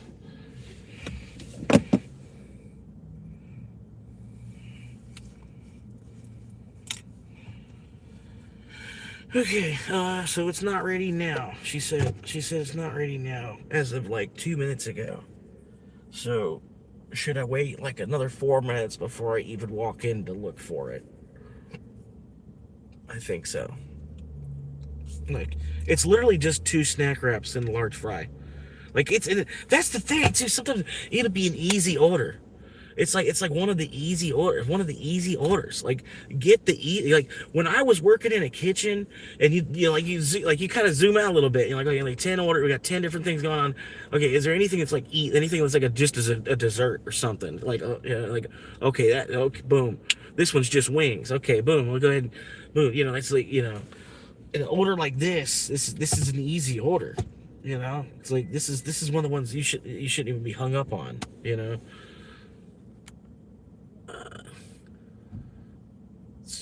Getting paid while sitting around, so it could be worse. That's half of the jobs nowadays, getting paid to sit around. They're never ready when you get there. That's just McDonald's. That's like I was saying, like, at McDonald's, like, but before, a couple months before COVID, it was already like this at McDonald's, and then people want to blame COVID. You know what I mean? It just, COVID gave them an excuse. You know what I mean? That was the excuse at that point. But I think, honestly, like, I was telling my buddy that ordered earlier, it's like no, dude, every McDonald's sucks right now. They need to just shut off deliveries. Because honestly, like, McDonald's is not the type of food to be delivered. Like, you get the opportunity that you can order anything you want delivered. I still don't think McDonald's should necessarily be an option. Like, you know what I mean? Like, you should want to order something, worth getting delivered. You know what I mean? I don't know. I'm not trying to say it in a mean way either. I'm definitely not trying to say it in a mean way. Like, but I don't know. Like, it's just, to me, it's weird that it became a thing to get because McDonald's is not good like 5 minutes after you order it. You know what I mean? And so there's sometimes I'll take an order. It's a half-hour drive, and I got, like, and the way McDonald's does their order, you can't put that in your DoorDash bag. So, like a half-hour drive, me running the AC in the car, and you get there that the food's cold. It's just, you should expect it too. You know what I mean? Kind of. If I was gonna order food, delivered, I'd never get McDonald's. Or maybe every now and then kind of thing. I could kind of see it because it is an option, and people do it, but.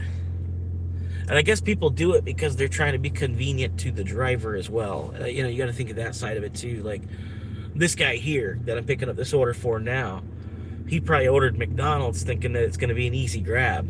You know what I mean? It's like it's easier for him to order McDonald's than for him to order like Texas Roadhouse, and then I got to go all the way up 200, go to TR, and then come out of TR. Drive all the way into your, and then he'd have to tip out the ass because, if you're ordering a steak, people are going to want to steal it, So it's almost just, you know what I mean? He probably ordered McDonald's because, it's like, oh, it's a 5 mile drive. He wasn't thinking the drive-through was going to be 30 cars deep. You know what I mean? All right, I'm going to run in there and check on it. I'll bring y'all with me because there's a lot of people here. A lot of people here, and then this is kind of not the best neighborhood. Right off the interstate, everything too.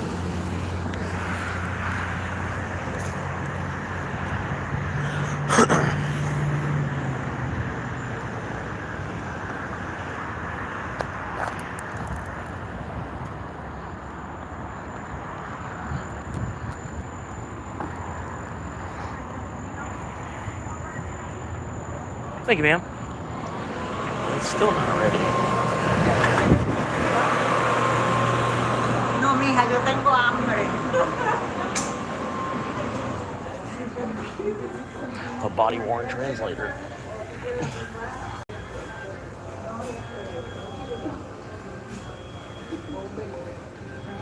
All right, I'm not.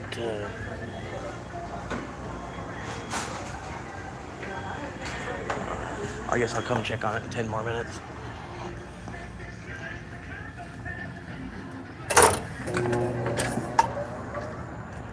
If it's not ready in 10 more minutes, then I'm just going to have to cancel it at that point.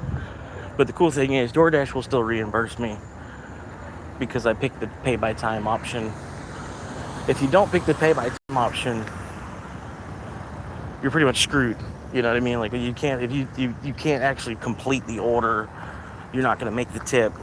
And I think what they do is give you $2 as like a reimbursement, as like a, here, we're sorry. You know what I mean? But if you pick the pay by time option, I'm still going to make 45 minutes on the clock, whether this order gets delivered or not. You know what I mean? That's cool. And I don't know. Me waiting inside the restaurant's not going to help them get the order out, like, really that much faster. You know what I mean? Like, as long as I periodically check to, like, is the order ready? Is the order ready? Is the order, like, you know what I mean? I keep periodically checking, and then I finally get to a point where I've given up on waiting. You know what I mean? And it just ends up being one less order that they even have to worry about, because that's probably what it is. They're just waiting for it to just be canceled. Which, I mean, I kind of understand too. Like, if I was working at McDonald's and my drive-thru was like this, I would only be worried about the drive-thru as well. You know what I mean? But that's what I say. Like, these places, they're McDonald's isn't even ready where they can actually take delivery orders, because they're still having a staffing issue from doubling the pay You know what I mean? They're having a staffing issue from doubling the pay and cutting the menu in half. You know what I mean? They don't even have the staff where they can produce these deliveries. So I think it'd be better if they just turned them off. You know what I mean? They make a public announcement. They tell people, like, hey, McDonald's as a whole, as a franchise, we decided for the next 5 years we're not going to be available on Uber Eats and DoorDash. We we need to figure out what it is that we're actually going to do. Which direction we're going to go as a corporation. And in the meantime, please come and visit us through the drive-through. They're not really going to lose any business either. You know what I mean?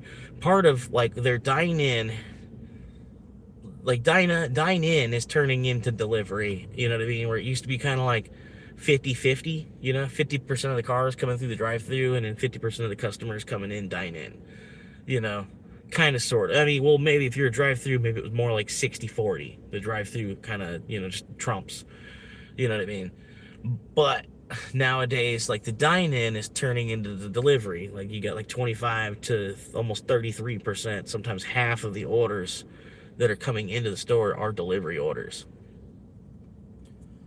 It's just, I don't know, it's just things are changing. But like I said, if they aren't even ready, they can't actually, all they're doing is making customers unhappy and causing, just paying out refunds left and right.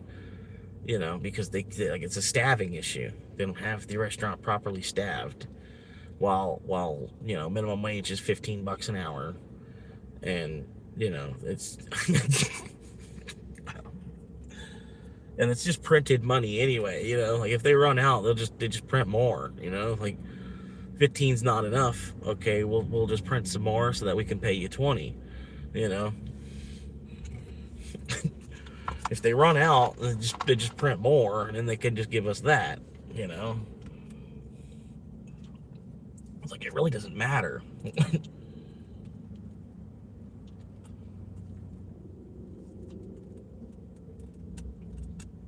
And then part of it, it used to be a $1 McDouble. So, but now it's a $2.50 McDouble. They more than doubled the price of the McDouble, which is fair because, like I said, minimum wage doubled. Okay, so minimum wage doubled. Why did you increase the price of this menu item by 150%? That's more than the double that the minimum wage. So you doubled minimum wage, but then you're increasing the prices of the products that people at minimum wage buy by more than what you're increasing minimum wage. You're only starving them out more.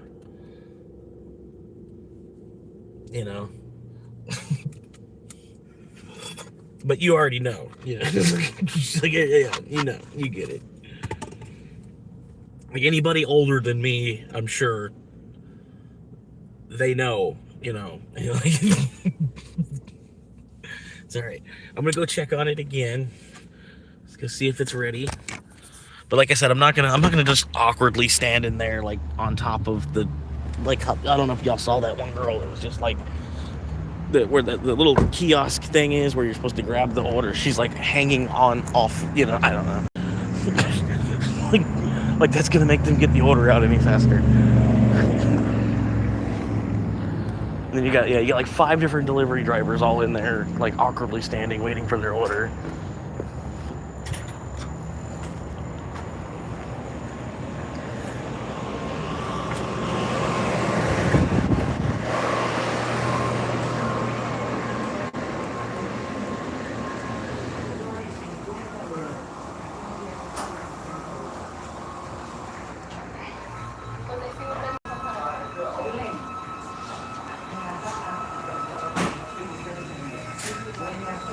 Still not ready.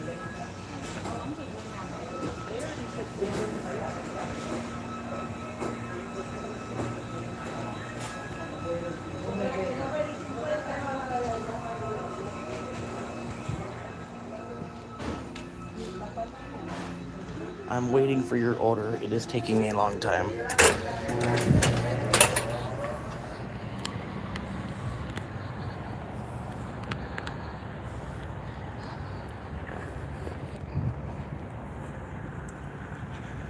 Yeah. Another thing, yeah, they're normally playing music too, so I can't really be hanging out inside the restaurant.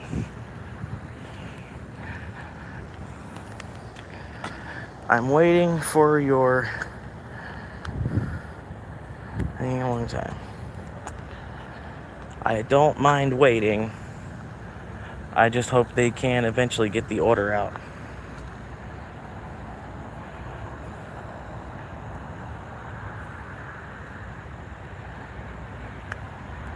I would like to complete the order.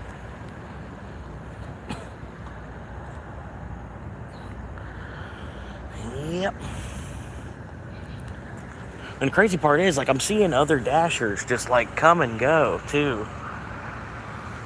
I don't know, y'all might have already, y'all might have even seen it in the live stream. There's other Dashers, like, leaving with food and stuff. It's like, I don't know, it's like targeting thing. I don't know how to explain it. It's just too perfect to have just been coincidence, you know what I mean? Like with the stars aligning in just the right way, you know? So I don't know, it's just like...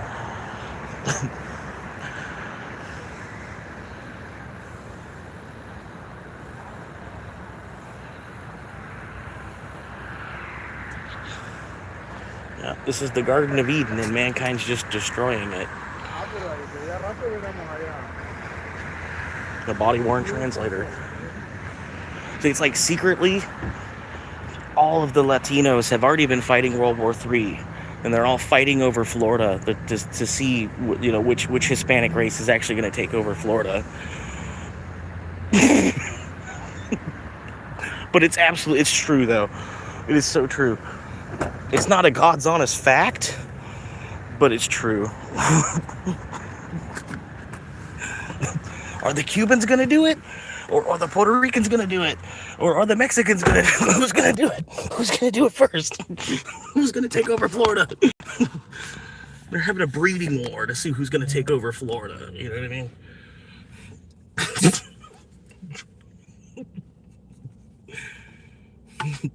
And I'm over here like, does it even fucking matter? Like, you understand we're like destroying the place.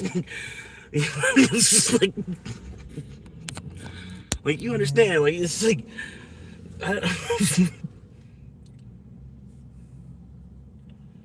the chat has been ended with your consumer. What?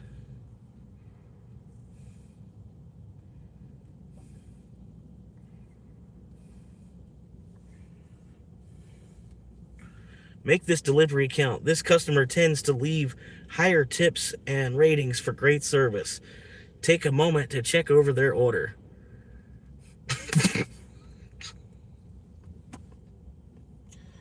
$2.75 tip. You see it right there. $2.75. This offer, $2.75. That means he's tipping $2.75. And it says right here, make this delivery count. Make this delivery count. This customer tips higher. It's like what do y'all must be looking at it in a different currency other than the US dollar.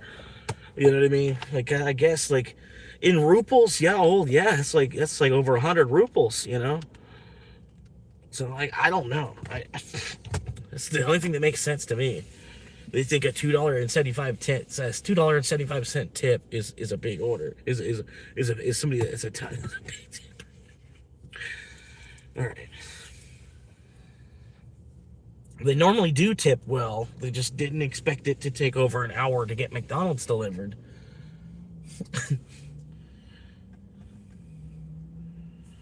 All right.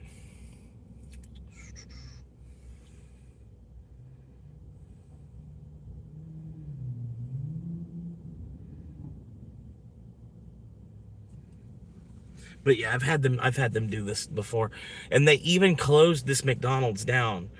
Right, like in the time that I've been door dashing here, during the time that I've been Ubering, right, the time that I've been Ubering, they've closed this McDonald's down and remodeled it.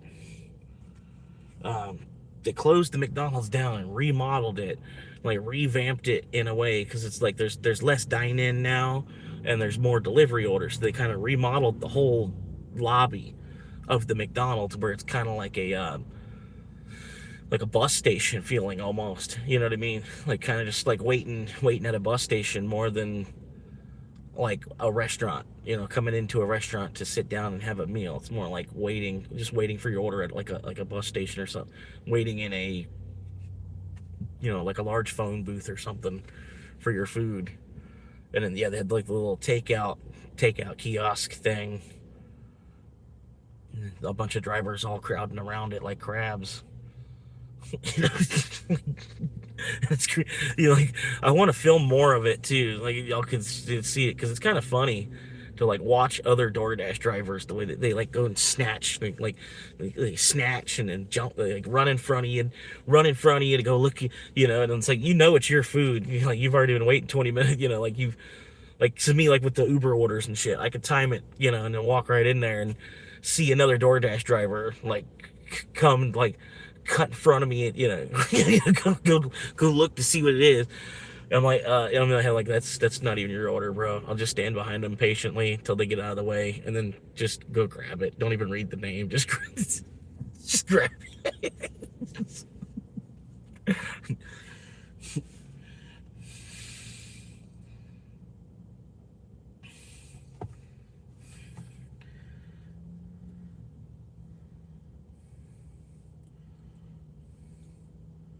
Yep, been walking inside and checking on it about every 5 minutes. Went around the drive-thru at first to ask them if it was ready, to hopefully have them get in gear to get it out the window faster.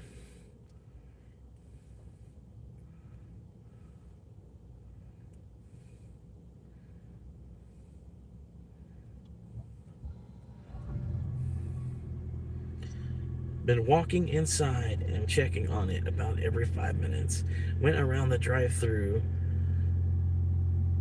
to ask them if it was ready, to hopefully have them get it in gear to get it out.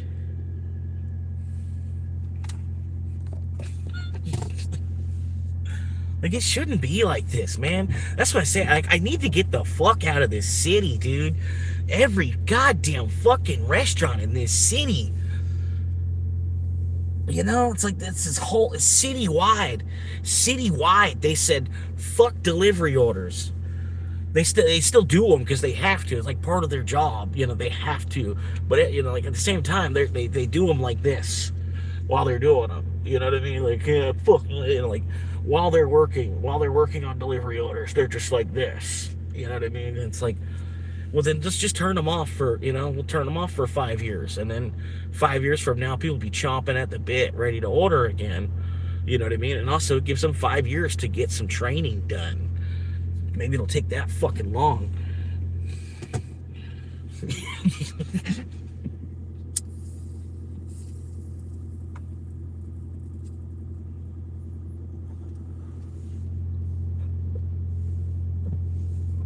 I bet it's oh, hang on. I bet it's cool working at this Waffle House. These two girls on break right now, smoking a cigarette, looking at how busy McDonald's is. They've had their first customer just now. since I pulled in.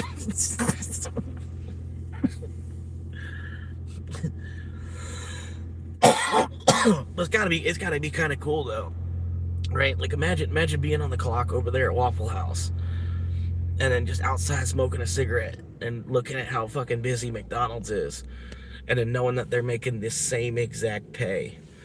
You know what I mean? You're making the same pay as the people next door at the McDonald's. Like literally just smoke a cigarette and watch their restaurant.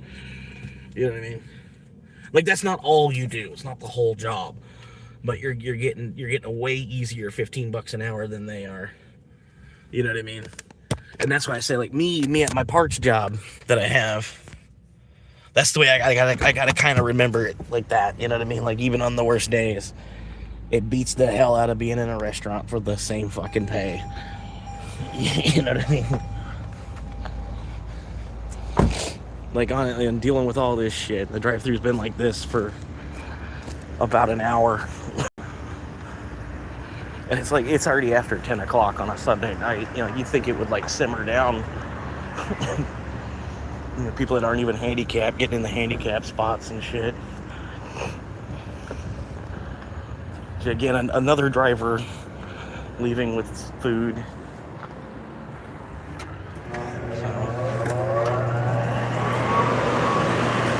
But yes, it's like kind of like a bus station now or something.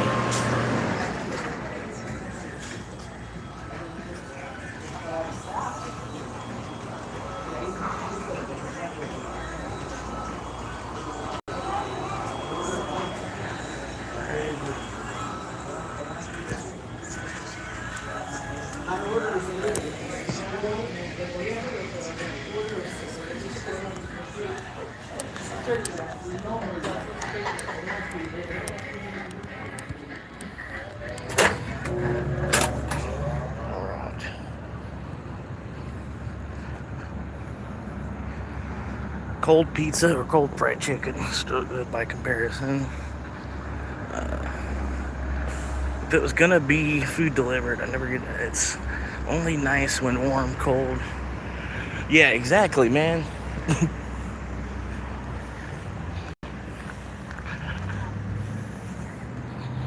Get some fries, yeah. Get some fries and eat them a half hour later. Oh, this is ridiculous. This is just ridiculous. That's what I'm saying. Yeah, I did ask, bro.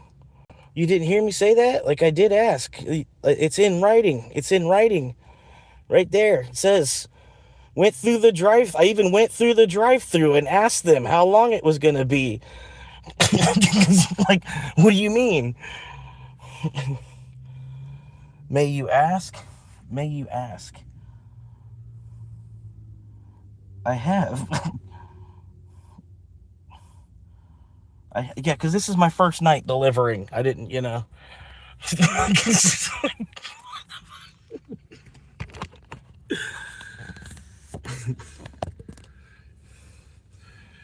I have.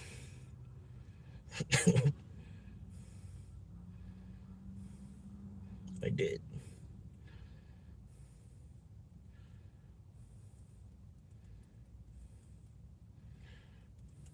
Look, I don't know. Maybe it's just a me thing.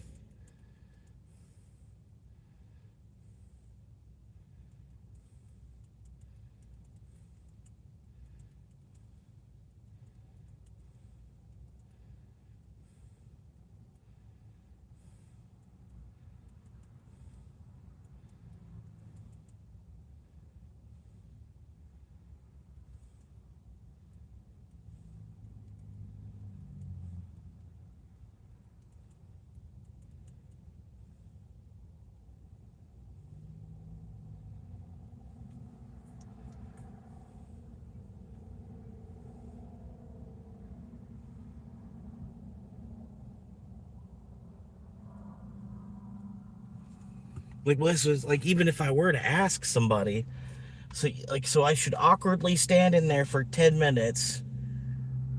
Like, you see, I don't know, you saw a little bit of the, like, there's a whole bunch of other people in there already, like, hovering over the front counter, trying to get their attention. They're only worried about their drive-thru.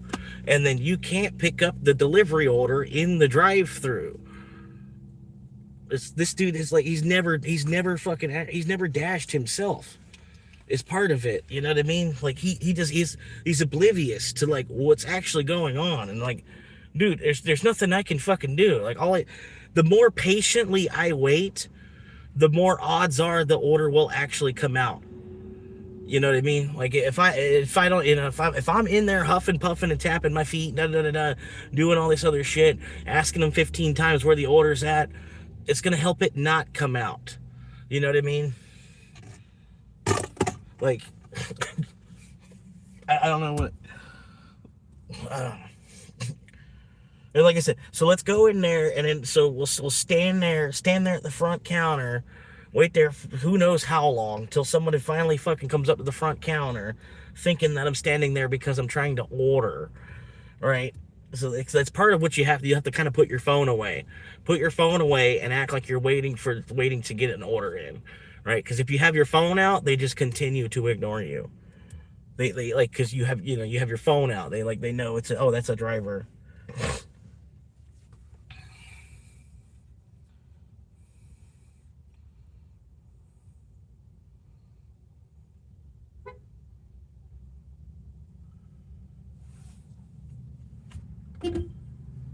Honk at me.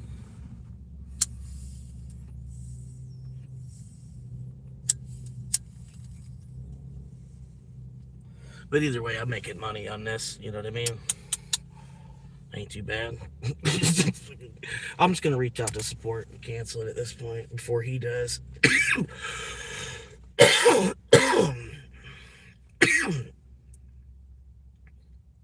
If he cancels it, then I've got to reach out to support. I gotta reach out to support after he's canceled it, and then it's a whole nother to do. You know what I mean? If I cancel, like if I reach out to support and have them cancel it, they'll probably reimburse me at the same time. Order has long lead time.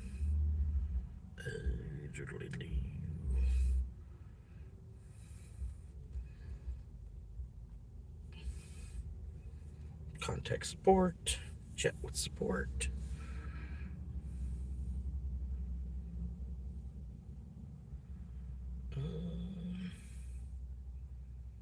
Order related issue. Choose a quick response. Neither. The two responses, they give me two options. Like they said, choose a quick response, and both answers were not. So I just typed in neither. Could you please provide more details about the issue you're experiencing with the order? Okay. Order was supposed to be picked up at 10:11 p.m. It's spelled 10:11 instead of doing a clock. 10:11 p.m. I have waited and asked for the order for about 45 minutes now. I don't know what is going on with the order. Is there any way I can get reimbursed for the amount of time I have spent so far and the money I have lost out on for not being able to do a different order? And that's all you got to do.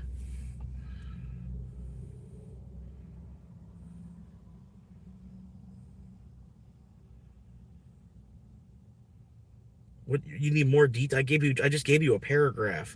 I gave you a paragraph, and it says, "Can you please provide more details about your situation?" What do you mean? Order was supposed to be picked up at 10:11 p.m. I have waited and asked for the order for about 45 minutes now. Now I don't know what is going on with the order. Is there any way I can be reimbursed for the amount of time I have spent so far and the money I have lost out on not being able to do a different order? Like what do you need more? Like what do you mean by more details? Details about what exactly?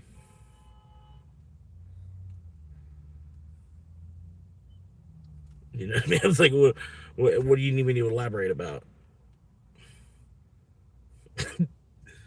Like even that dude, like he comes in. He comments on the short, right? Which yeah, whatever. He's probably just random scrolling, and this short popped up. But he comments on the short.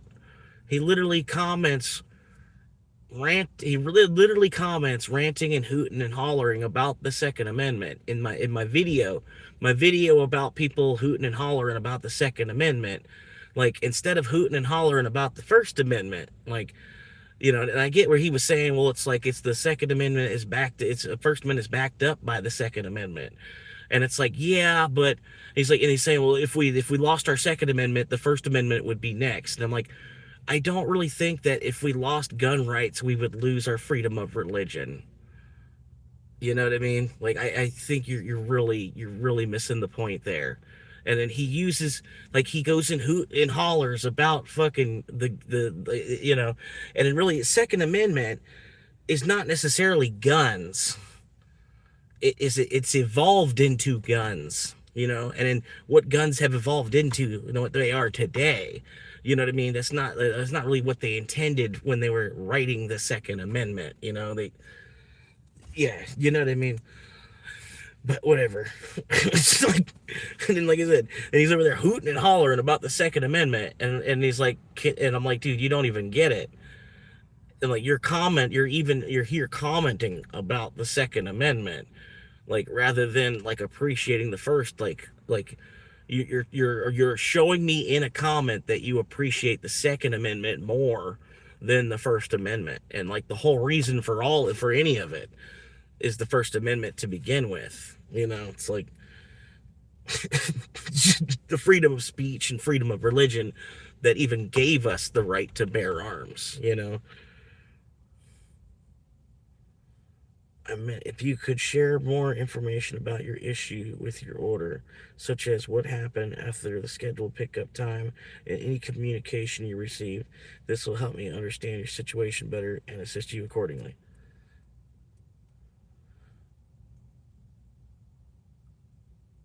The order has a crazy long wait time.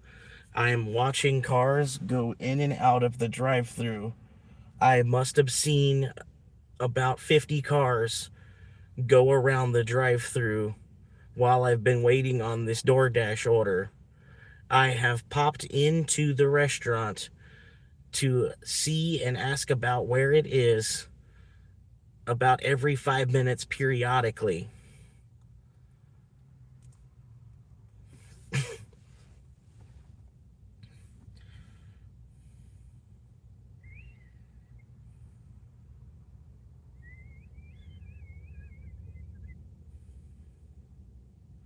Please ask McDonald's for an estimated prep time.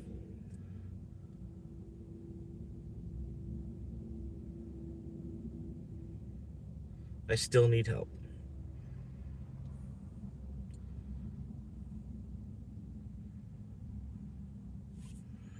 Yes.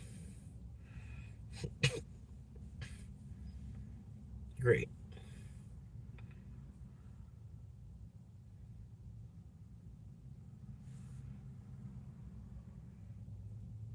Okay, so should I go around the drive-through?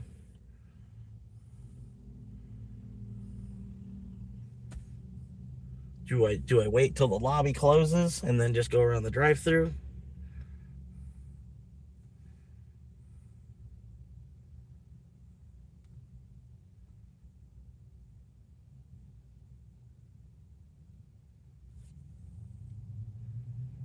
Okay, so I should just wait for the lobby to close and then just go through the drive-through?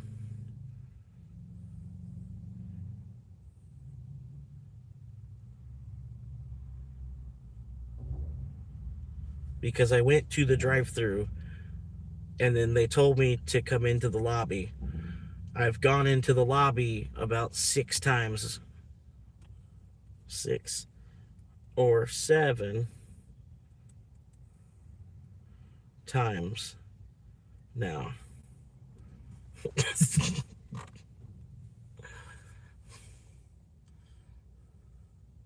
I understand you've gone into the lobby several times after being directed from the drive-through. If you have any specific questions or need further, I do. I have asked if I should wait for the lobby to close and then go through the drive-through and ask about it again.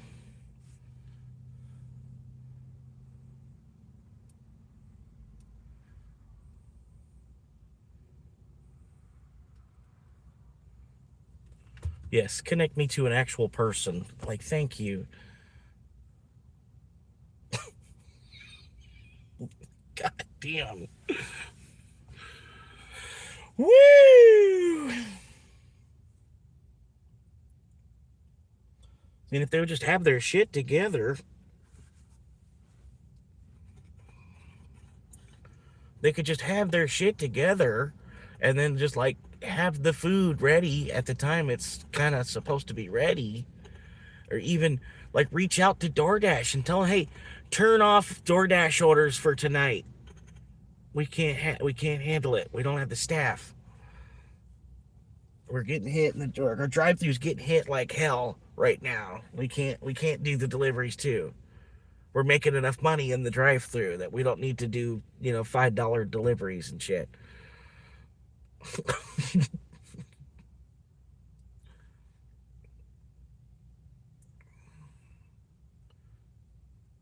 Yes, because I've been inside the restaurant multiple times looking for the food.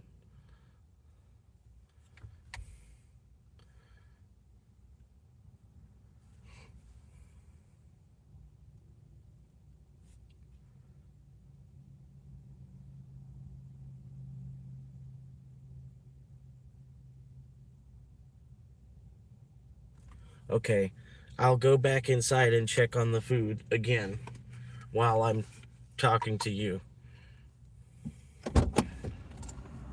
Alright, let's go see if it's ready. I'll go try to get someone's attention. I might even have to go through the fucking... Like, see, there's another Dasher leaving with food.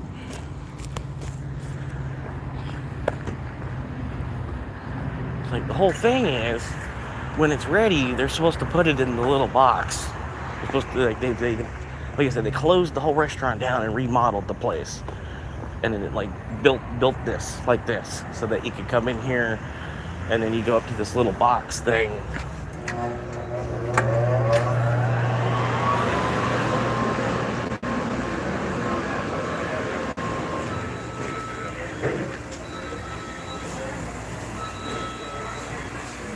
It's not even like sitting there like it's being prepped or anything either.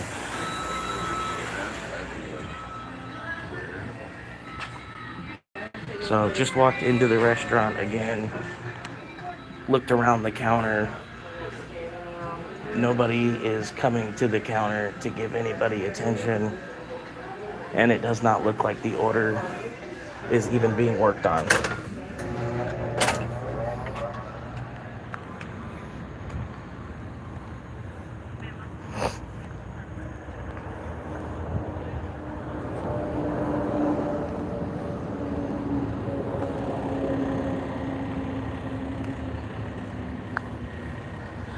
Would it be alright if I proceed with canceling the order for you?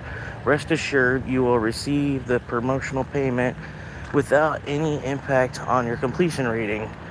I'm sorry, you're being ignored at the counter. Would it be alright if I proceed canceling the order for you?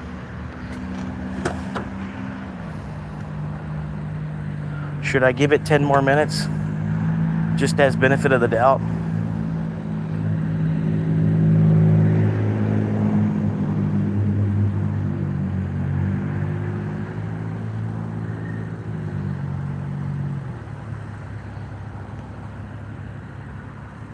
Okay, no problem. I'll wait for your decision.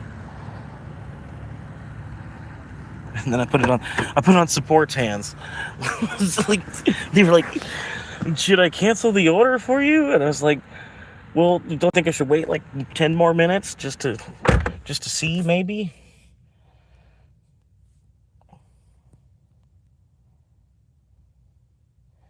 They were like, I sincerely apologize for the inconvenience. Thank you for your confirmation. I will take note of that. Please wait for the order and contact the customer if there is a delay. Yes, I've documented this issue for you.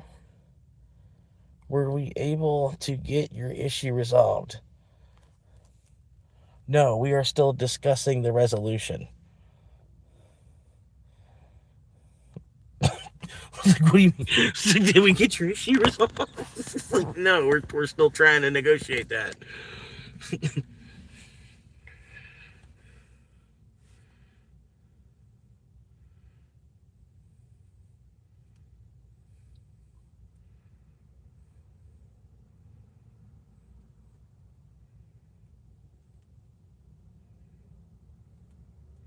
Okay, good luck. Hopefully they answer.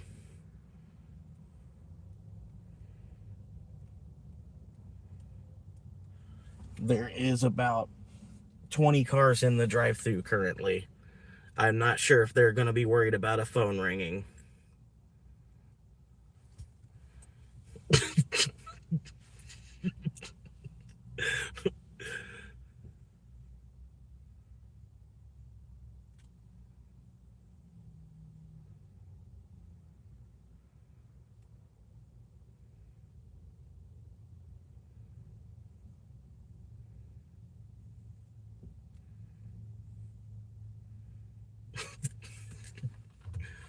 I'm being nice. It was like, they're like, hey, I'm going to call the merchant. I said, okay, good luck. Hopefully they answer. They were like, regarding the food and how much time it will take, so please wait and I will inform you. I was like, all right, there's about 20 cars in the drive-thru currently. I'm not sure if they're even going to be worried about a phone ringing. Because I know from trying to call myself, like as the driver, trying to reach out to the restaurant, they don't. They don't care. Merchant call is not connected. Yeah, duh. That's what I said. Yeah, that's why I was saying good luck. Hopefully they answer.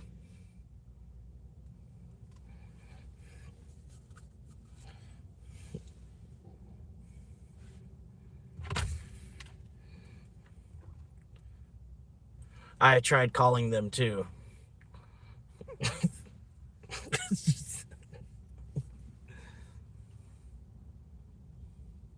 Not at the same time, but I did try calling them as well.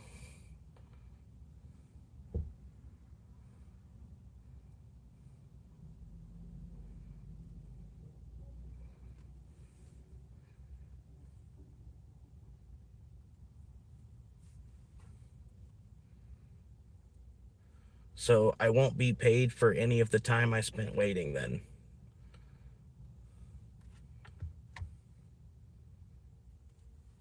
Almost there. Almost there.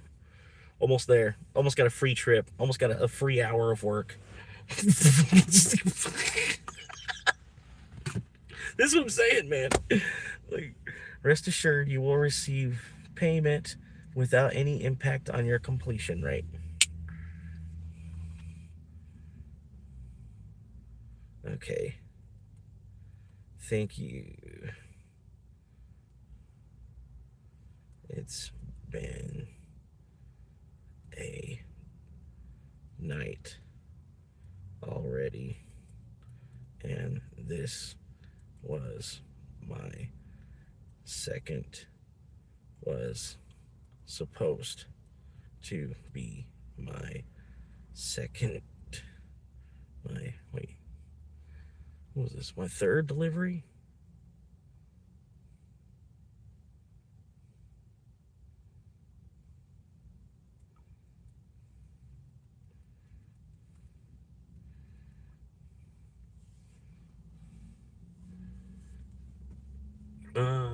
I have documented the issue. Okay, documented the issue. So for now, our dedicated team will work on this issue and help to resolve this regarding the pay too.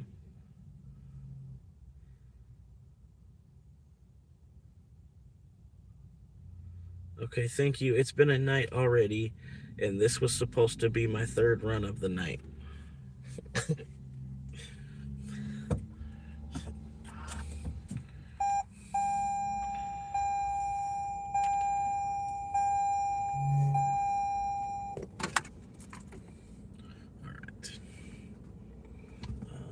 I have canceled the order and you will receive, yes.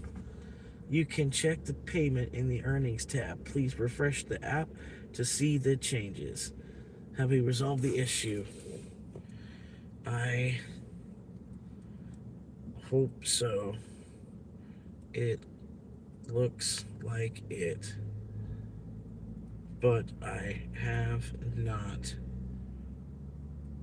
refreshed the app and checked just yet.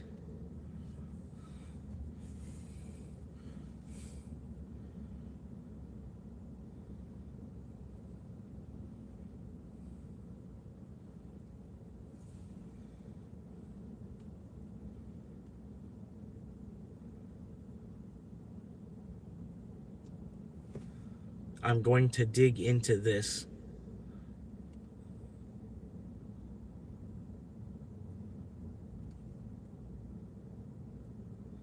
It'll just take a minute.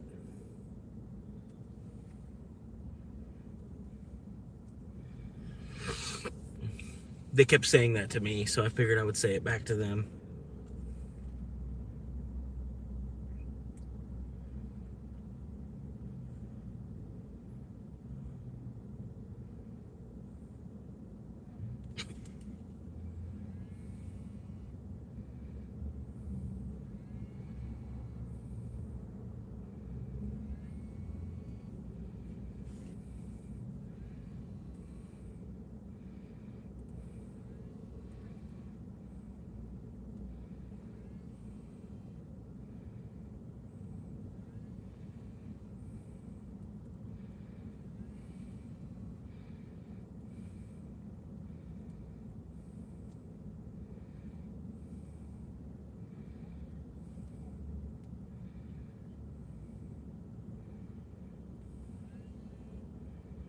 What we got? We got.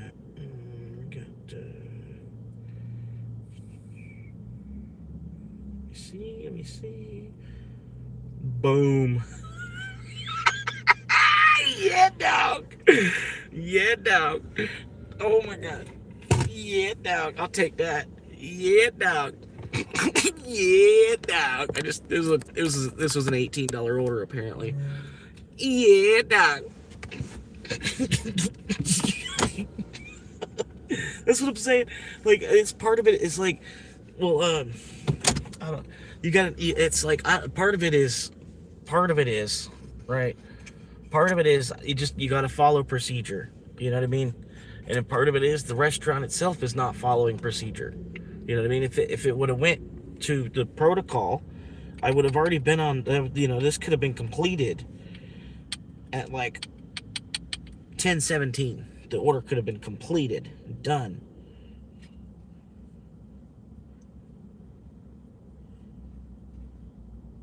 But they got so many kids for managers nowadays, and they don't want to do anything. I don't know. I seen it happen to John last night too. Like, he drove all the way at 3 a.m. drove out to this McDonald's to pick up an order. He gets out there, and then there's like this kid manager, some kid manager. He's like, "Oh, well, we're on breakfast now, so that's actually a lunch order, and we're on breakfast. Is that okay?" And John, he's like, yeah, I get it. It's like 3:15, and they saw the order before they probably saw it because the order came in before 3 a.m. You know what I mean? The order came in before 3 a.m. because otherwise it would have like made the guy order breakfast. You know what I mean? So he ordered. It went through at probably like 2:57, and they saw it. And they were like, well, the driver's probably not going to get here till after 3, and we'll just tell him that we're on breakfast when he gets here. And the kid had already planned on not making that order. You know what I mean? Like, I don't know. The people, it's like, it was the managerial thing. Like, I don't know. Like, just don't take the order, I don't know. It's like, just don't take the order then. But yeah, after all that,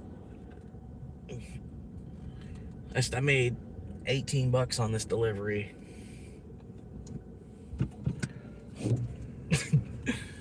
And part of it is like, because like having an AI for your boss is almost like having a substitute teacher, right?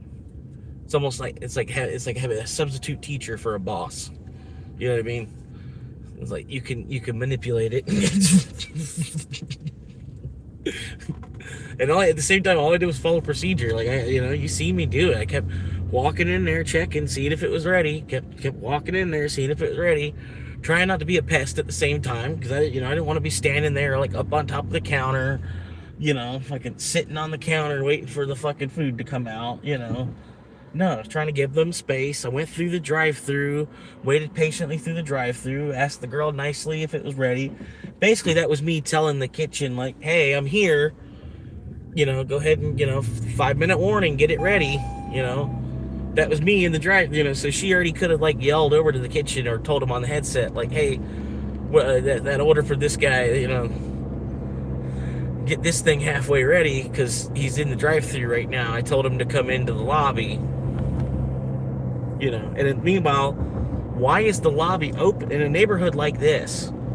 Why is the lobby open after 10 p.m. on a Sunday night? I can understand on a Friday, Saturday night, the lobby being open later. You know what I mean? I can understand. Friday, Saturday night, the lobby's open until midnight. But the rest of the week, the lobby ought to close at 10 or even 9, to be honest with you. Like, the way this neighborhood is, and it's only half full at this point. Like, when they fill it in the rest of the way,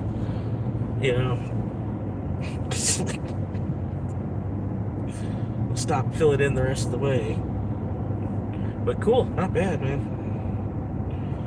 I'm sorry, the guy, like I tried waiting, man, I tried to just be, like I said, I tried to be patient. Like the other drivers, they're not patiently waiting. They're inside the restaurant, like huffing and puffing and on their phone and shit. I go back out to my car, take a smoke break, take another little 5-minute smoke break, and then walk back in again and ask about, If nobody's there to ask, then nobody's there to ask, And at the same time, if you were watching the live stream earlier, when I was at the other McDonald's, and when I went up to the girl to ask her about the order, she just kind of blew me off. I flat out got disrespected. I'm asking about the order because to me it looked like another driver grabbed the wrong order, because I go in and there was an order ready, but it wasn't mine, and then that order was sitting. I don't know. So I was asking the girl basically to see if she even still had the order on her end, like on her screen of orders that were still being completed, like. I was just trying to get like an ETA from off of the girl, but she kind of completely just blew me off because I was a DoorDash driver, and it's like we work together. We're on the same level. If I don't know, it's like me coming, like I'm 33% of your job's business. You know what I mean? Like, I'm 33% of your paycheck, me coming in as a DoorDash driver. See it. Like, I did everything that I could do as by the book, as I'm because I have an AI for a boss. It's like all you can do is robotically try to operate the task the way that you're supposed to do it. Just perform the task like a robot back. That's it. That's all you gotta do.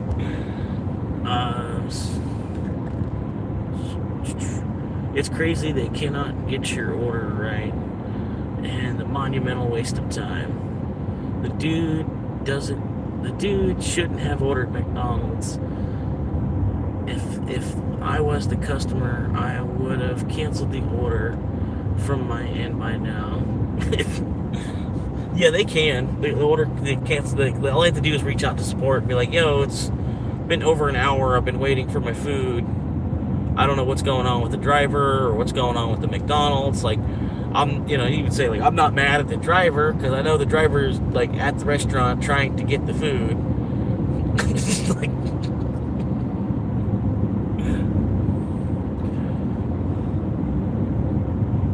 and even the support was like, I'm gonna try and call the restaurant. I was like, all right, go ahead. Go ahead. They don't really, the phone is just a formality with businesses nowadays. Like, no business is actually done over the phone anymore at all. The only business that's really done over the phone is like either black market shit or like relationship type of shit. You know what I mean? Like, there's not a whole lot of business that's really done over the. Well, you can't say that. You can't say that either. Because a lot of the world is still old school at the same time too, where there's a lot of like 10 people on phones manipulating everybody's life ultimately.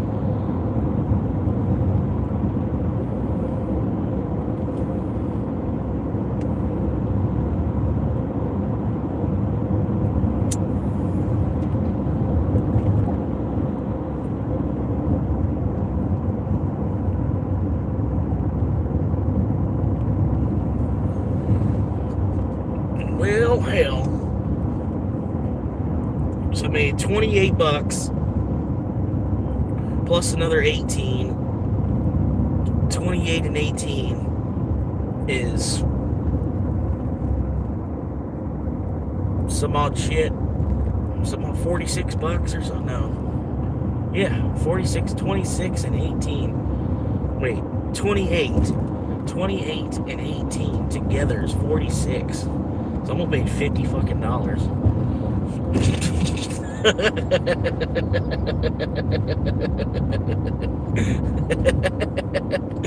Cool. Picked up a whole extra shift. That's kind of just like picking up a whole extra shift. Okay, I'm gonna go around this guy. Doesn't know how to turn right without slowing down until 5 miles an hour.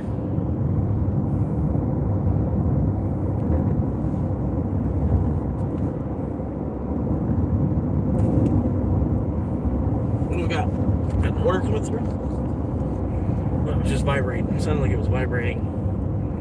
A vibration.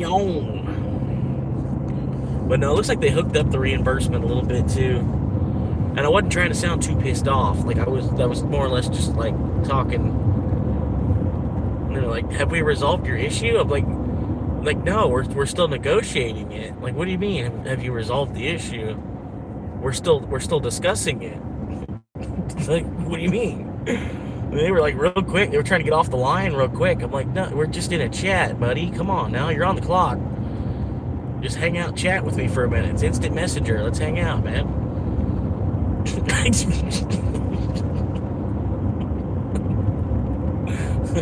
Just hang out, man. We're good. I'm on the clock. You're on the clock. All we gotta do is ask stupid questions back and forth. We'll keep making money. Let's just chill, man. We're good. We're doing it by the computer code. We're good.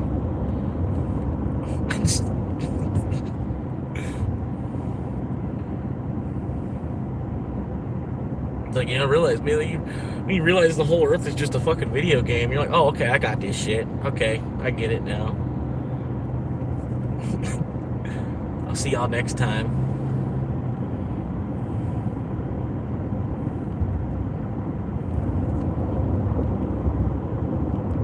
But I really hope, like, if I have to come back to Earth, I hope I at least get to be a female next time I come back to Earth. Just like, this sucks.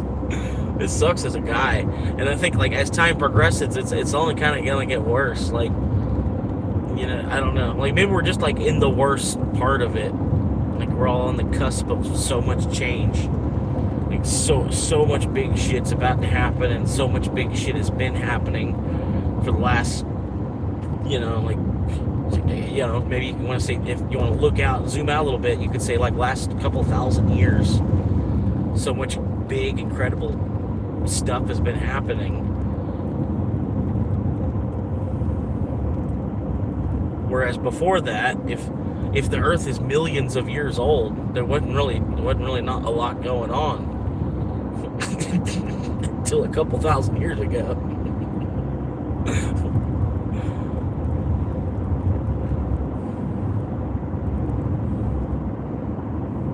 It's kind of weird too,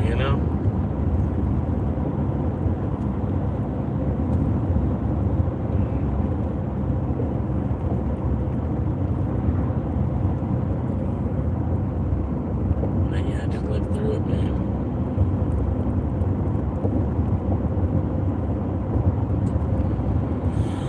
But I think what it is obviously some other driver took off with the food. Like I thought happened at the other McDonald's. That's what happened at this McDonald's. Another driver took off with the wrong, or somebody just came in and stole it.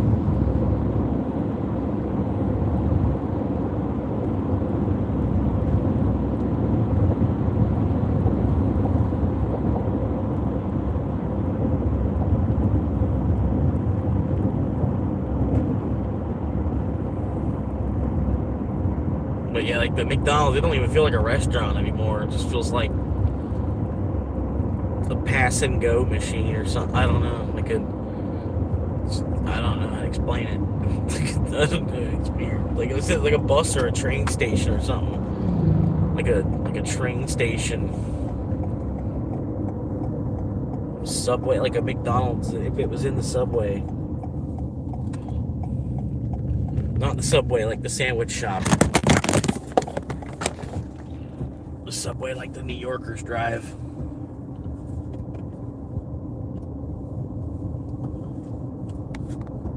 This is a good phone mount. I gotta return this phone mount. Return.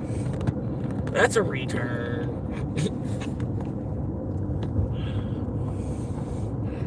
Gonna have to return it. Save my money. Spend my money on some bullshit. I'll return it. As long as we can still return shit. I won't be returning shit.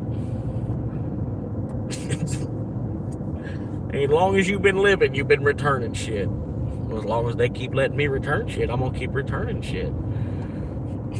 They're like buying something, getting to play with it, use it for a little bit, and then just returning it and getting all of your money back. You can't do that with a lot of things, man. You ought to take advantage of it in places where you can, you know? Places where you can do that. They allow you to do that.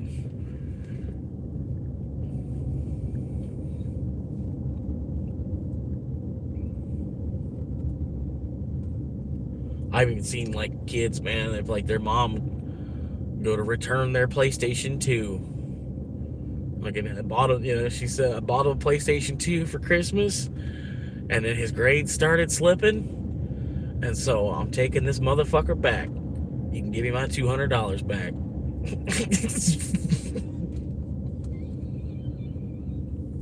I'm thinking like that poor kid, man.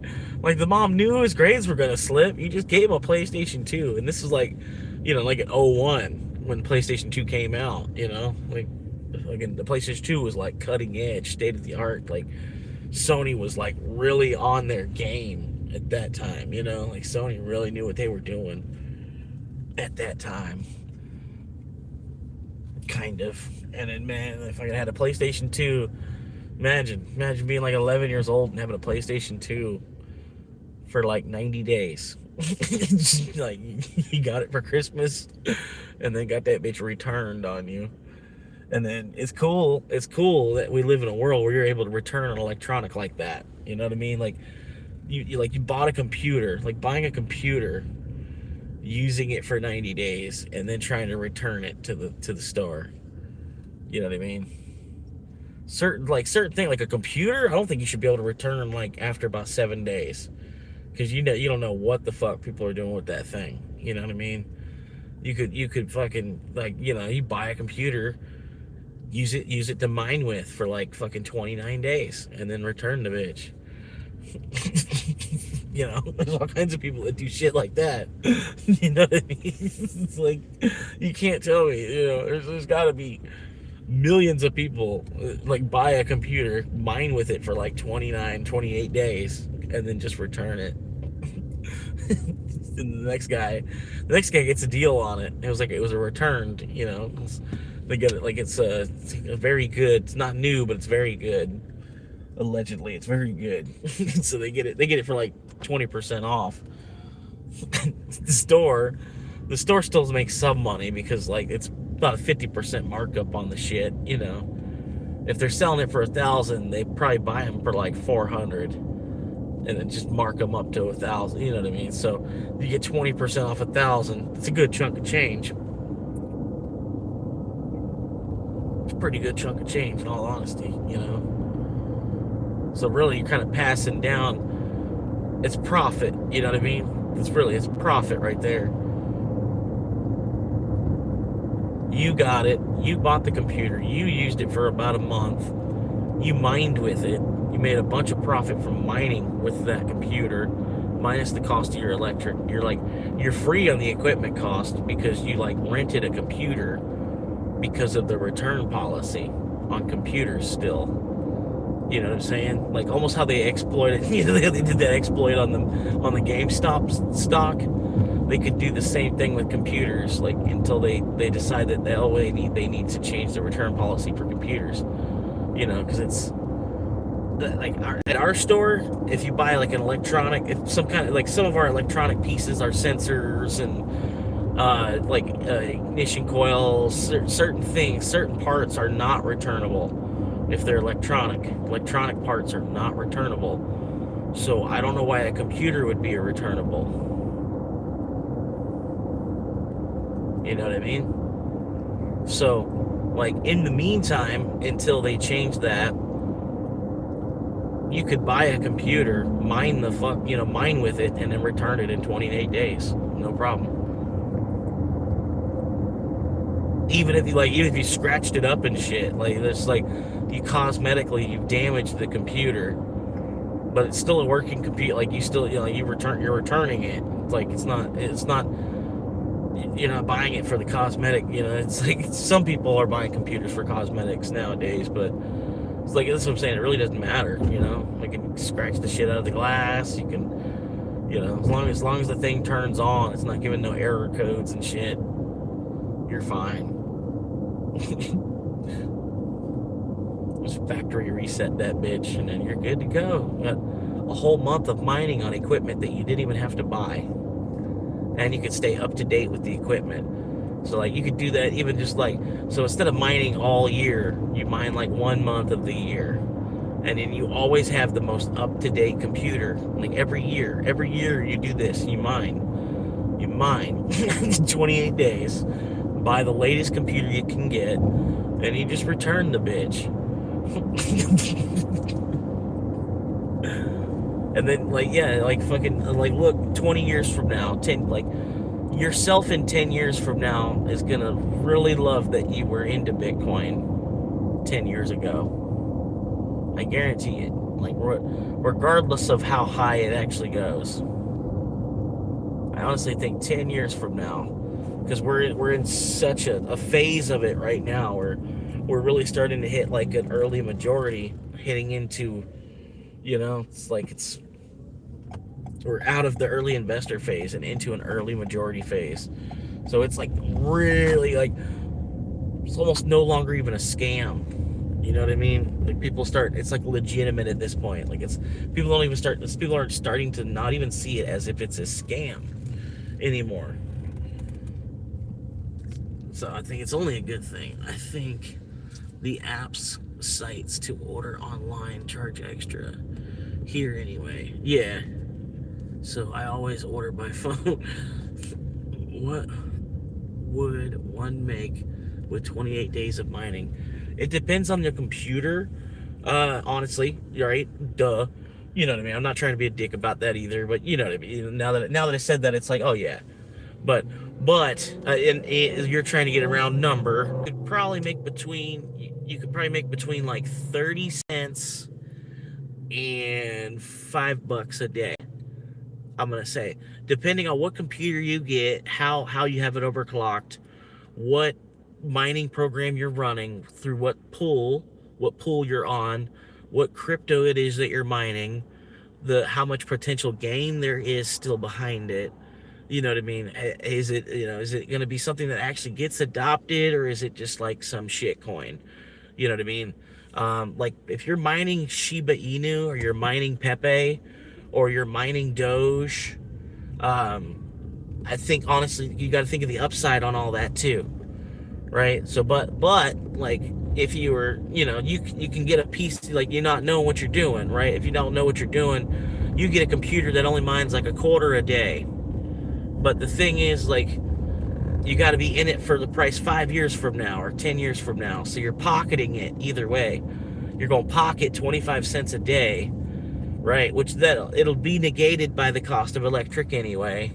So it's more or less like a hobby, you know what I mean? You can you fuck around with it, like kind of like RC cars or something, computer mining.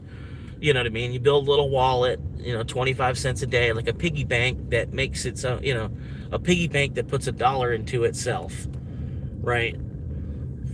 And then, after by 28 days or so, you just return the computer. Try to keep it in good condition enough where it's returnable. You know what I mean?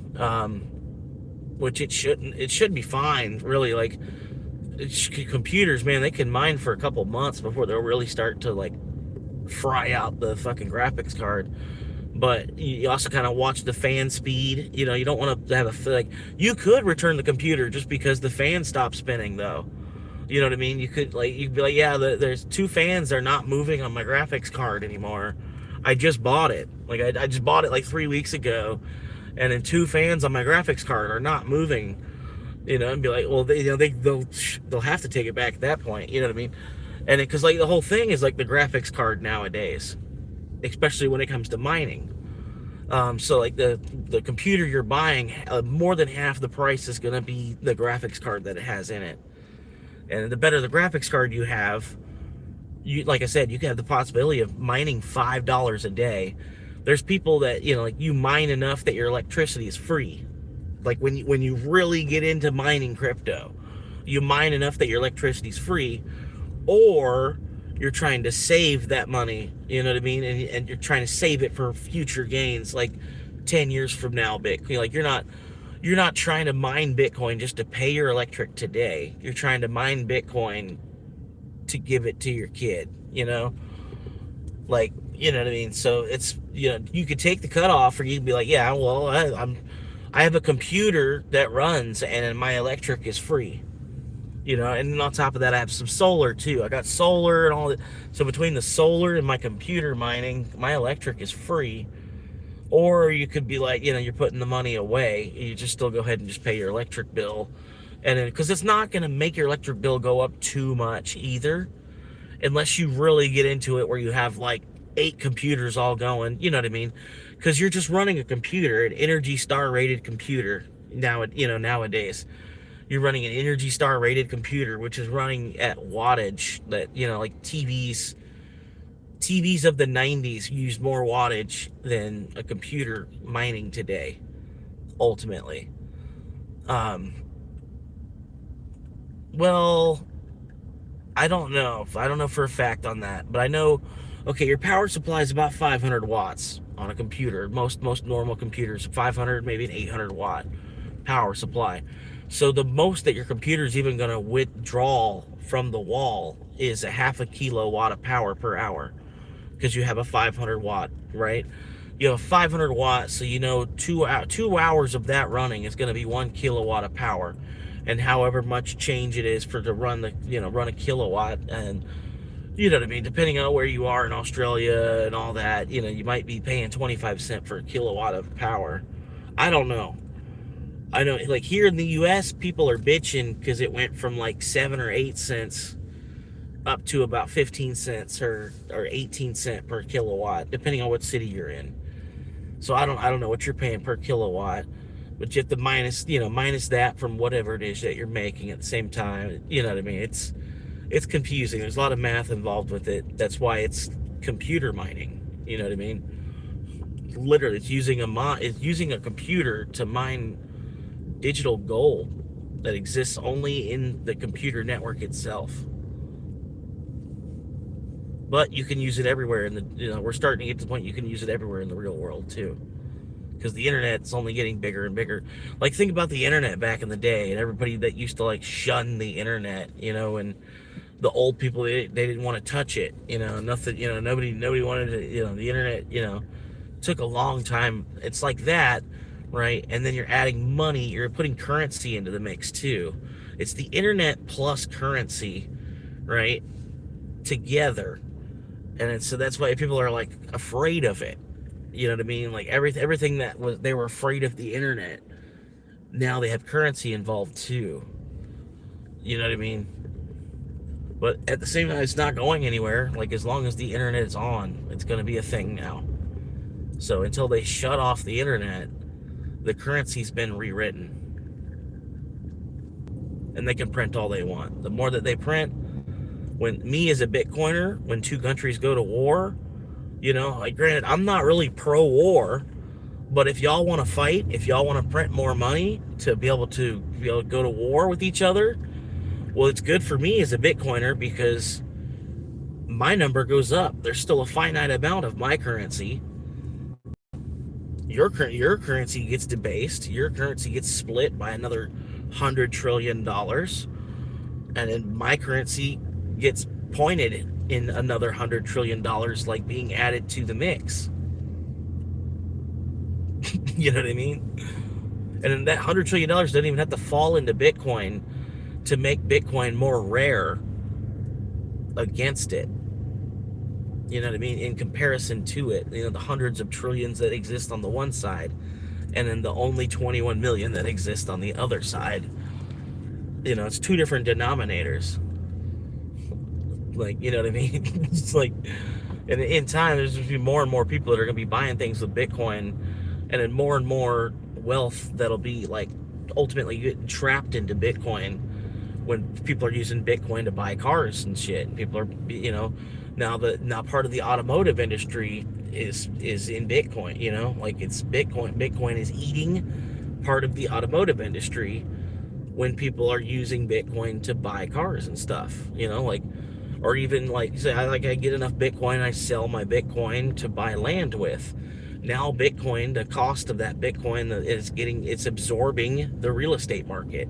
When I'm using my Bitcoin to buy land with, I not only had enough conviction to get up enough Bitcoin to do that, right? But I also I show that I believe in Bitcoin enough that, you know, like I understand the value of land, but I still needed to trade my Bitcoin to get the land. You know, I thought it was better to save in Bitcoin versus saving in the dollar until I made it to the point where I had enough to buy the land with. You know, and then I just buy the land with Bitcoin. I'm not trying to buy the, like, you know what I mean? Like, I don't know. And it's going to take a little bit longer because you got to wait for the world to catch on. You know, it's like, I don't know. It's like evolving beyond being a monkey. Like once you come out of the fiat system, you know what I mean? It's like, whew, you know, it's like, you know, like why was I worried about paper so much?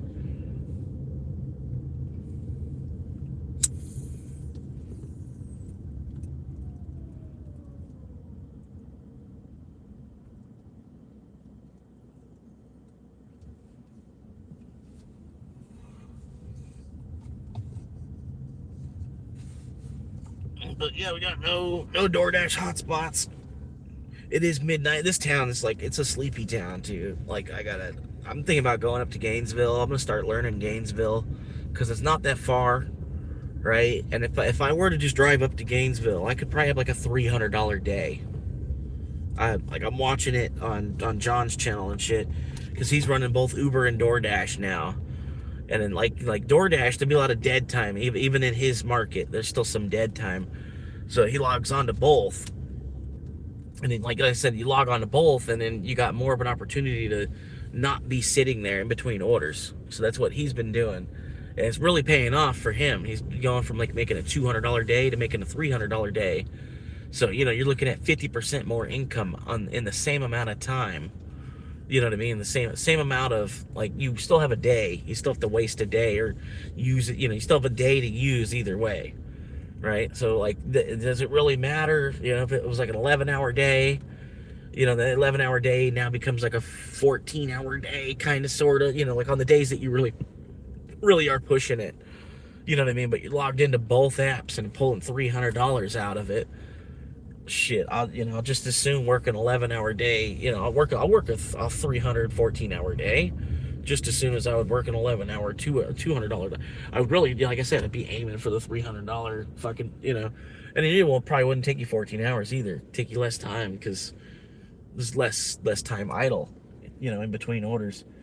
And I'm thinking about that with Gainesville. If I were to head up to Gainesville, I bet Gainesville would be even busier than where John delivers. Like, because he delivers in Raleigh, North Carolina, which I don't know too much about population and like different numbers and metrics and all that stuff.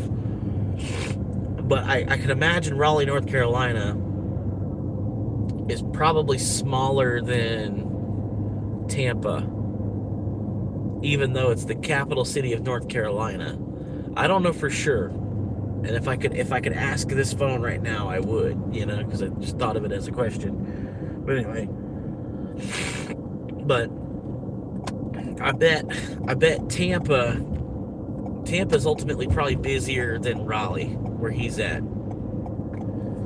But Tampa is also Tampa, right? Whereas he's in Raleigh. He's in Raleigh, North Carolina. I don't know how rough that is, but Tampa, man, it's like 3/4 of Tampa you don't even want to drive around in. You should, don't even not even with your doors locked, because you just glass windows anyway. What point is it to lock your door? Driving through the neighborhoods that you drive around in Tampa. You know what I mean? Like, yeah, but I don't know. But in Tampa, like, if you want to like brave the storm and deliver around in Tampa, I'm sure you could probably make 300 a day in Tampa. Like I said, I want to go up there. I'm gonna try Gainesville out, even just for a little bit. You know what I mean? A couple weeks here and there. But I might as well do it like Monday and Tuesday type of shit, because it's always slow here. Tampa, yeah, it is kind of dodgy, man. It's like the way Eminem makes Detroit sound, right? You know what I'm talking about? Like the way Eminem makes Detroit sound, right? It's like Tampa, but it's not cold, right? That's the way I felt.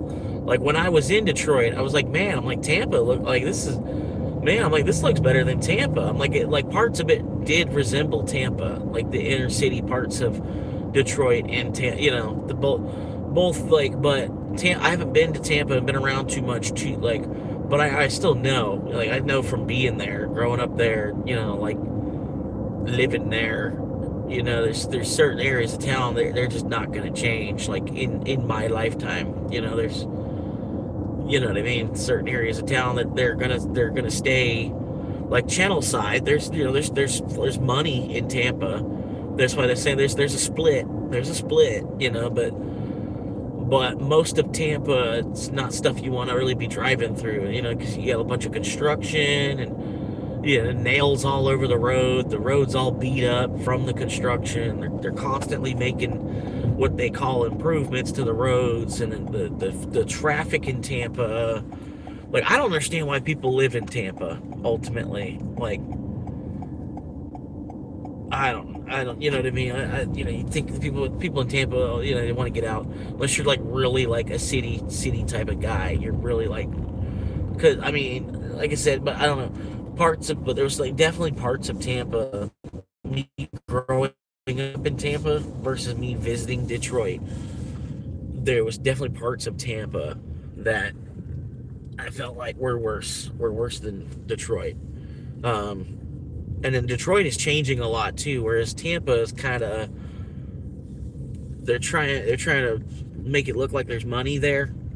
Like, there's a little bit of money there, and that little bit of money that's there is trying to make it look like there's more money than there actually is there, or something. I don't know how to describe it, but kind of like Clearwater's changing. If you tuned in when I was doing the live audit, you kind of saw a little bit of Clearwater. I'm gonna probably go back out there, but that whole city was a weird vibe, man. It was like, and then there started like,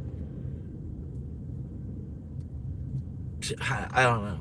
It's like, but all of Clearwater had like it was I don't know. It was weird. The whole, like a haze over it. Not like literally like a haze or like a fog over it, like the smog in Los Angeles. Not like that, but there was something with Clearwater. It was just weird. It was weird. Like even the flock cameras were different or something. Like even the flock cameras were Scientologists in Clearwater. It was weird. I don't know. So I don't really want to go back. But it's Clearwater's a good example of like one of those cities that's got like a little bit of money, and then they try to make it look like there's like a lot more money there than there actually is. And then, but like if you're not one of the people with money, there's really no reason to be in Clearwater. You know what I mean? Like there's a lot of cities like that in Florida. Like Clearwater, it's a trap ultimately. Like that, even the name Clearwater, it was like the same thing they did with Iceland and Greenland, naming Clearwater, Florida, Clearwater. Like, you know what I mean? That's pretty much it. Was not to the same extent, but I feel like it. You know what I mean? Like it's a shark bait, it's a shark trap type of thing. It's like Clearwater, Florida. It's just boats. Like, don't go to the Clearwater Beach. It's a boat. It's a boat. Like, if you don't have a boat, it's not. There's other beaches to go to in Florida. I don't know how to. Trying to explain it to you as best I can. Is it interesting that Scientology City, but not much good if they don't let you make videos to post? Yeah, I know. I think it was just. I think it was. I don't think it was them or YouTube. Now that I look at it, and me playing with YouTube for a little while, it just does that. Like it just every now and then the live stream, it just drops. Like it didn't. I'll close the live stream and then the whole thing just disappeared, rather than me being able to post it from private to public. The whole live stream's just gone. It's done that a couple of different times. Like it did that just the other day. I had like just started live streaming again, and it was a pretty good live stream that I did that day, like audience number wise, and then also like what I was talking about. It was a pretty good live stream, and then I got to the end of it, and it was gone. And I was talking about some deep stuff in that live stream too, so I mean it makes sense of why it was pulled. But yeah, that's just part of it. You work for a company. That doesn't mean that the company, like, you don't have the same, like, you have the First Amendment right, but the company still has its own guidelines and stuff that it follows. You know what I mean? So it's just part of me trying to be a YouTuber. I just gotta live with it, But I did, like, now that they doubled the watch hours now, I was a little bit pissed because I was like, dude, I just, like, I did, that was a 24-hour show. There should have been 24 hours of watch time out of that, because I'm like counting it based on how long I live streamed. Plus, I did have like 8 viewers that sat there for a minute. It was a good little chunk of time where I had 8 viewers. All right. Sorry, let me get out of your way. Sorry, buddy. So I was sitting, I'm like, damn, it could have been like a whole 24 hours that I just, like, now that it's more hypercritical because I got to get to 10,000 hours watched, to me, it really fucks me up, because like a quarter of the way it was with 4,000 hours, that's a quarter of 1,000,000 minutes. Yeah. I do want to try it again. Maybe be a little bit like less like out there, do it more as like a like keep a science mind about it. Like I got a little bit too spiritual in certain things that I was talking about and everything. Like I should keep it more like earth natural science type of, the questions and the ponderings that I'm presenting, in the live stream. But yeah, I was even saying Xenu and talking about Xenu and stuff like that. Like, that's not something you're supposed to know about. Like, even if you get into Scientology, you're not supposed to know about Xenu. Like, even if you already know about Xenu, it's like you're supposed to pay $1 million first. Like, you're supposed to be in Scientology for a while and have also donated like a decent chunk of change to then be told about Xenu.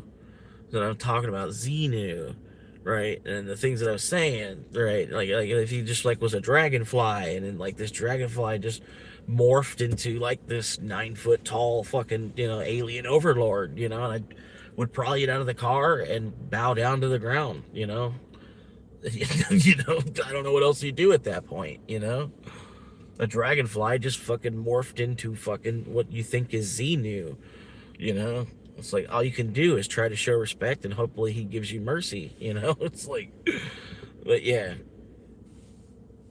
that's the thing. Like everything in South Park, it was as much true as they could try to show. But the only part that doesn't make sense to me is how they, like I said in the live stream too, is they think that humans are the only animals with souls. Then, because the way that the story is, where they put all the souls of these aliens are all trapped on Earth. Like our soul that belongs to the human monkey body, the monkey primate body, the soul that inhabits it is an alien.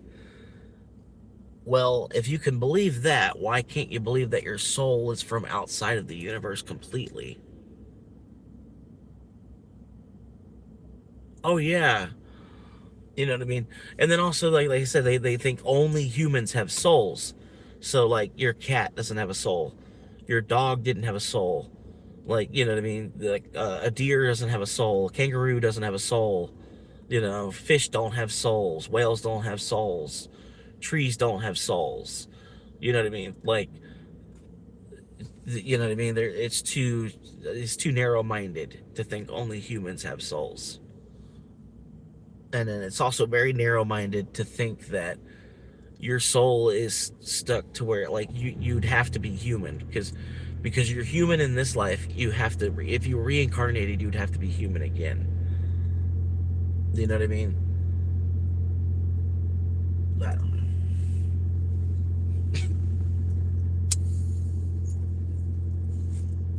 But I believe in the afterlife. I believe in a afterlife. I hope that life isn't all that there is, because life is kind of shitty.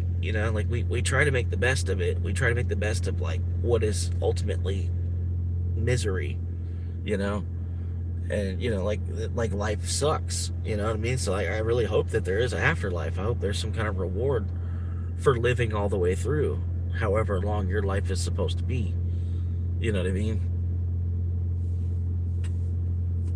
And if there isn't an afterlife, like I'm not doing anything wrong by believing that there is here on Earth. You know what I mean? Like I'm not gonna sink any lower because there isn't an afterlife at that point. You know what I mean? Like okay, well then shit. Like I didn't get to reincarnate. I didn't get to go into the Cloud City. I didn't get to even I don't know. Like, you know what I mean? You didn't get to, didn't have to come back to Earth to have to fight another fucking war.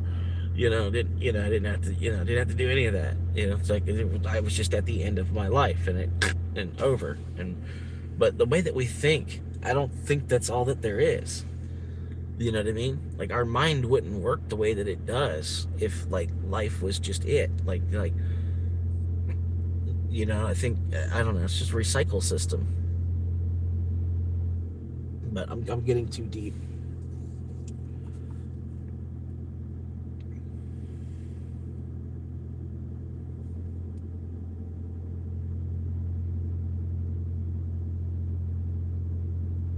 Yeah, fuck yeah. 245.67. 245.67.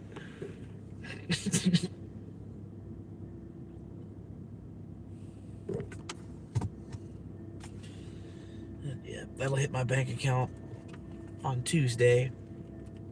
And then my paycheck from the actual job hits my bank account on Wednesday. And then I'll make another payment on the car because I've already put some more money on Bitcoin. So I'll make another payment on the car. I'm supposed to make a payment September 15th, but I've already made a payment, so I don't have to make a payment till October 15th. But I'm still trying to make a payment before September 15th. So then I don't have to worry about making a payment till November 15th.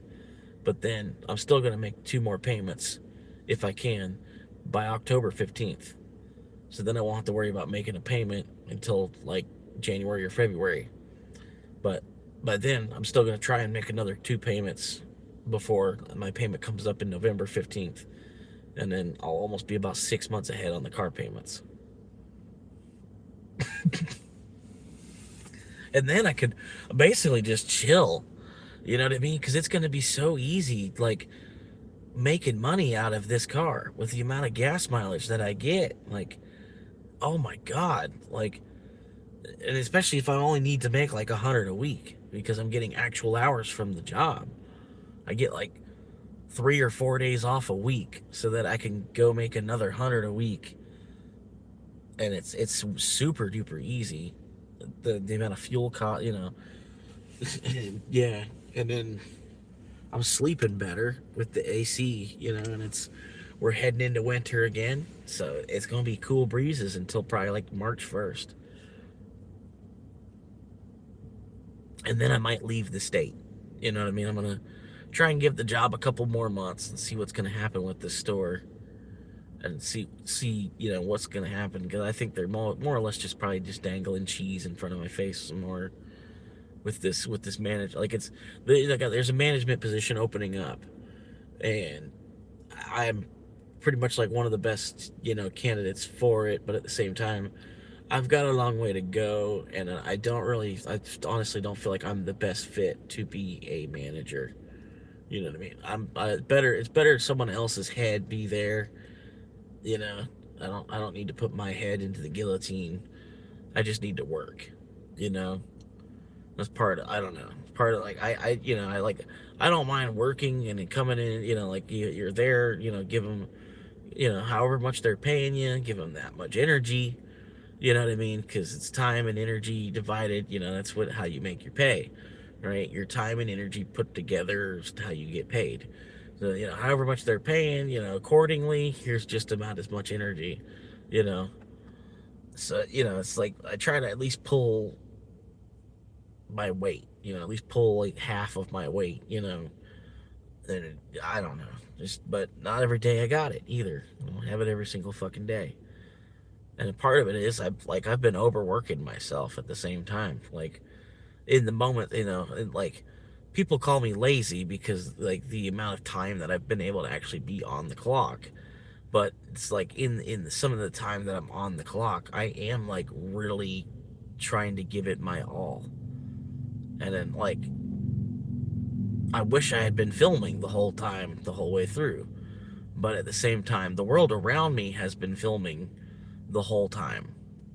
So like, like the system itself knows how much work I've ultimately done to have so little to show at the same time.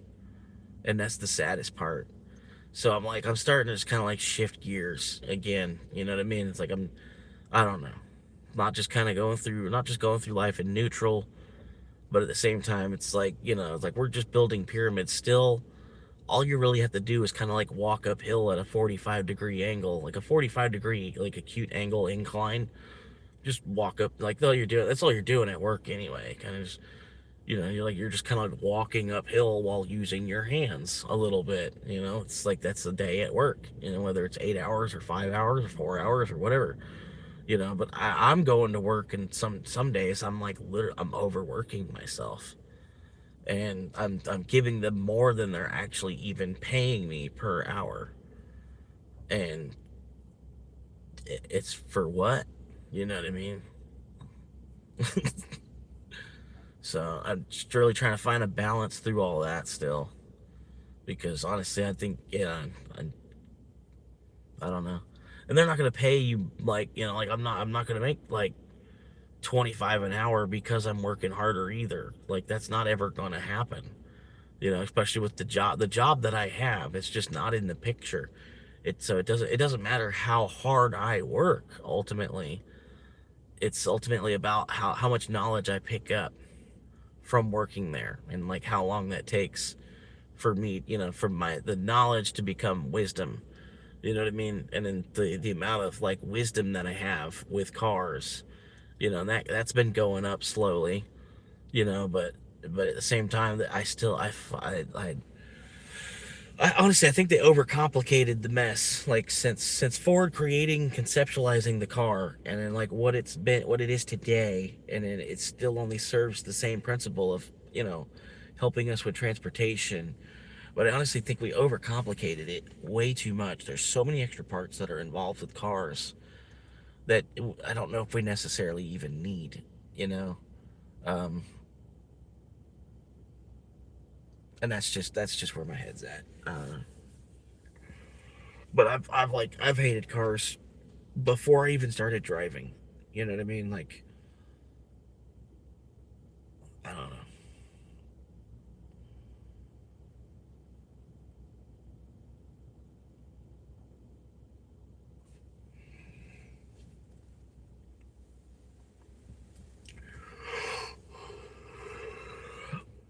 But like anything you're spending money on is a scam nowadays. And even trying to make the money is a scam nowadays.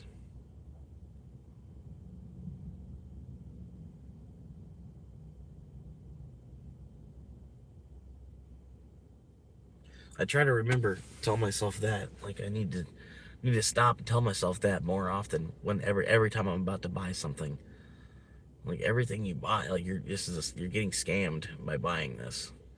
You know that, right? Like you're trading time that you've spent like having to work. Like time that you spent having to work. You're trading to buy this $100 piece of shit. You're just gonna have to return this later if you're even able to return it later. And if you don't return it, then now you just bought another piece. Now you just bought another fucking material possession that you're gonna worry about, and you spent money to do it. Like it's spent energy that you had stored in paper. Spent your time. You spent the energy that you gave to the system and then like stored it into paper. And then you spent that paper on this piece of plastic.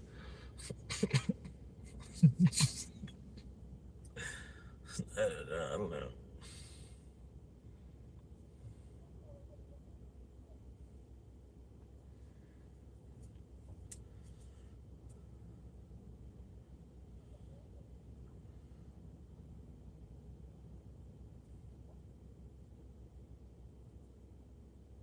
And they want us to think money makes the world go around when it's actually love that makes the world go around. It's almost the complete opposite of money that actually makes the world go around.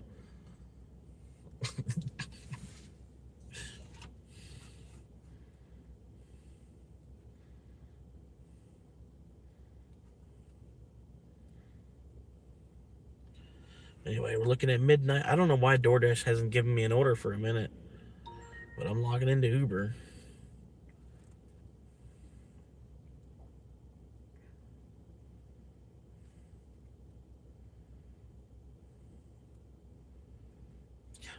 I like Uber a little bit better because like Uber's more cash today if I need it. Like, like I can, like just log on to Uber and it's just, stay in the right spot. If I don't log into DoorDash, I don't get pulled away from that spot, and I start making money on DoorDash versus trying to just wait for whatever's gonna ping on Uber. But like Uber, I can make like, oh, if I need $100 today or pre-spent money, I can make the money and send it over. I don't have to wait. Like DoorDash, I look at DoorDash more as like it's a weekly pay, and then it's however much I can put into it. It's like, you know what I mean, weekly pay that you decide how much you even actually make, sort of. But yeah, I don't know, man. It's like I'm thinking about getting in the like really getting in the grind and just starting to run like just to do a 14-hour day, just like every fucking single day, maybe.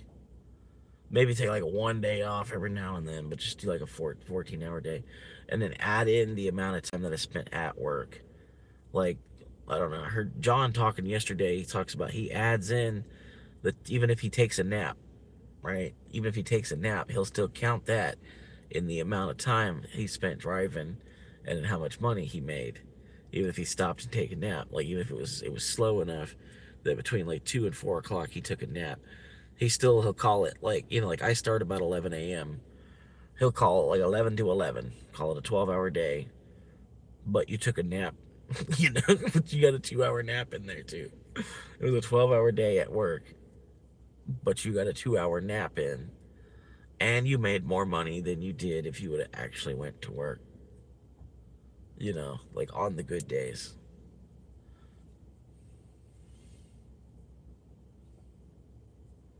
The 12 hour, and you do 12 hours at work, man. It's like, oh my God, you know, you're ready to fucking, you know, you're ready to like commit homicide or suicide sometimes at the end of a 12-hour day at work.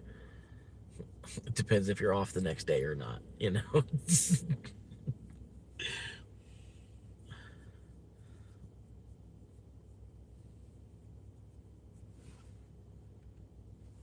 yeah, I was thinking about getting some Taco Bell. That's why I drove up here to Taco Bell, because I was thinking about getting some Taco Bell. But I kind of don't want to mess with them. You know what I mean? I kind of like I don't know. I give them too much shit. I don't even really give them shit. I just try to eat. You know what I mean? Try to explain. You know, well, between McDonald's and Taco Bell, that is my refrigerator right now. You know what I mean? And I don't think the workers at either one of these places, they actually know that. You know what I mean? They probably just think, oh, this is a fat ass coming again. The fat guy coming here. And this is the fat ass guy coming here again. You know, which I understand. I get it. Trust me. You know what I mean? Taco Bell and McDonald's is my refrigerator currently. You know what I mean? But at the same time, it's like it's easier for me to just go to the fridge. You know what I mean? Like almost like being in Wall-E, you know, like with the car and stuff. It's almost like the little chair in Wall-E. And then I just go to the fridge when I'm hungry, and I get something to eat from the fridge.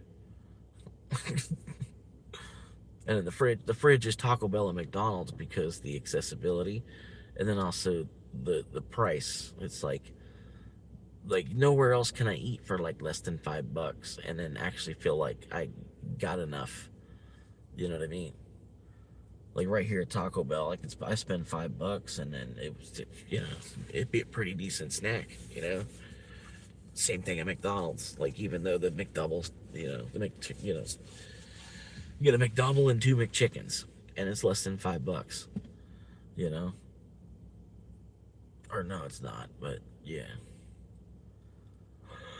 Still, it's a decent amount of food to eat.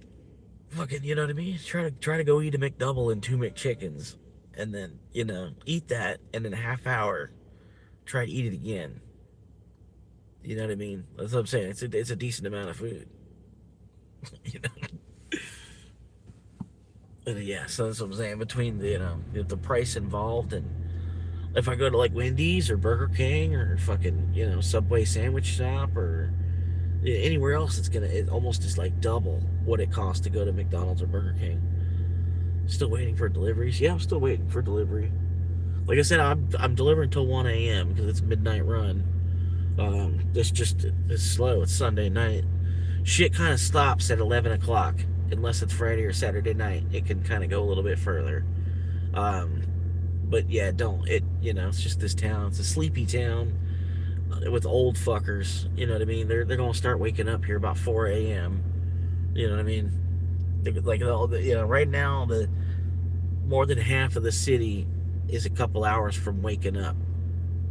Because it's Monday morning and shit too, you know.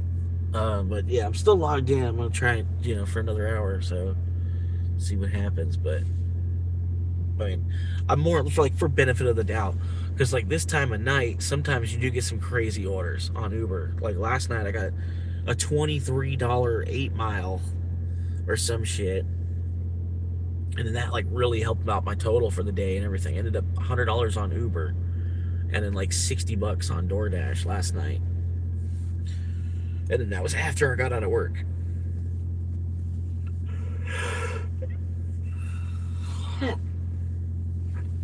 Got out of work last night.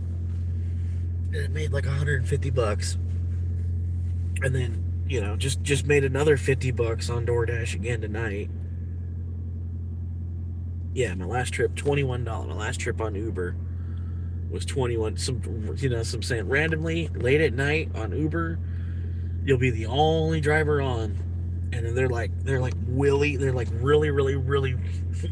really willing to pay for some reason or another. Like on that $21, that wasn't the customer tipping either. That was Uber paying. I don't know why, but like the customer tipped pretty well too. The customer tipped $7 of that $21, but for some reason Uber paid me $14 just to make the order actually even happen, just to complete the order for the guy, because it was so late at night. This was at 3:12 a.m. right? At three, like, you know, it completed at 3:12 a.m. But still, yeah, like a 3 a.m. order. I was the only driver on, and then they had already promised to get the food to the guy, so they were willing to pay to keep up, you know, because they don't want the company not be able to fulfill its duty either. You know what I mean? What the company's supposed to do, what it's the reason it's, you know, the reason it's there, it needs to be reliable, you know. So they were willing to grease the palm of a driver a little bit. I've seen it happen, you know what I mean? That's why over explaining it, but whatever.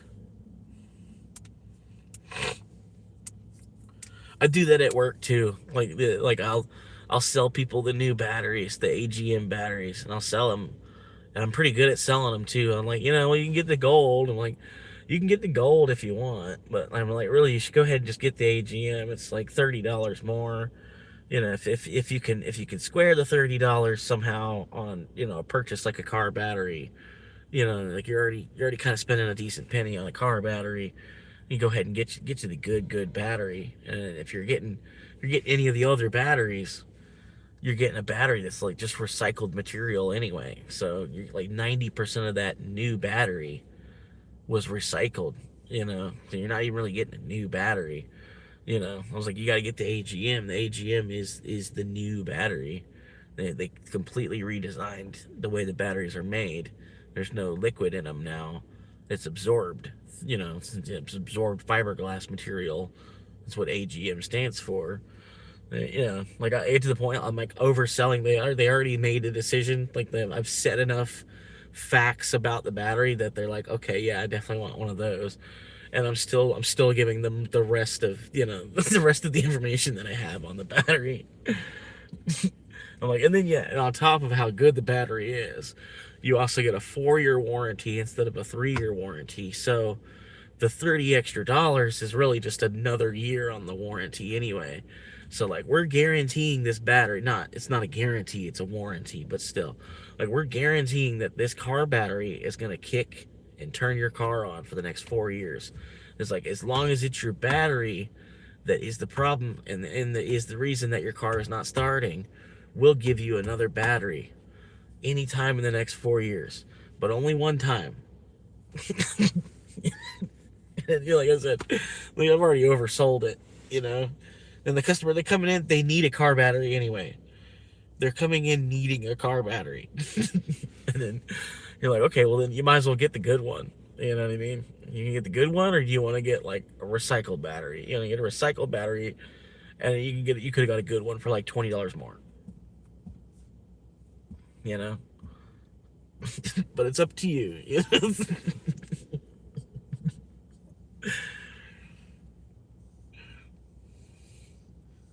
That's what I'm saying. Like part of it, like I am a pretty good salesman. You know what I mean? When I look, you know, I'm like, oh man, I'm like, damn, did I really just say that? You know, like fuck, you know, like damn, I'd buy it too. You know?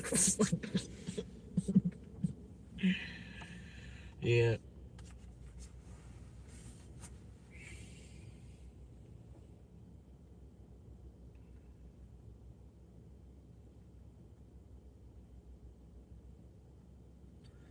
There was something tonight. I sold the extra care plan package on it. It was something weird. It was like, so it was a spark plug.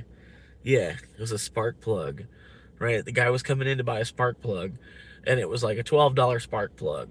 You know, it was like that's kind of middle of the road nowadays, right? So $12 spark plug, and then it came up at the end, offer him the care package on it. So I was like, okay, hey. I was like, okay, so I just told him, like, so you bought this spark plug, it was $12. What they're offering here is a 1 year guarantee on this spark plug to work, right? So you bought this spark plug today, and then basically you're buying a whole nother spark plug for $1.39. You're buying it. You're buying your next spark plug. You buy this one, and then get a second one when this one shits out. You know, I didn't say it like that, but I was like, when this one's done, you've already bought your next spark plug for $1.39 today. Dude, it's like almost like the beer tokens thing, you know? It's like, what if I told you I could sell you 1,000 beers, 1,000 future beers for the price of one beer today, right? That's like the whole premises of crypto. It's like, there's the price of one beer today. You could have 1,000 beers in the future.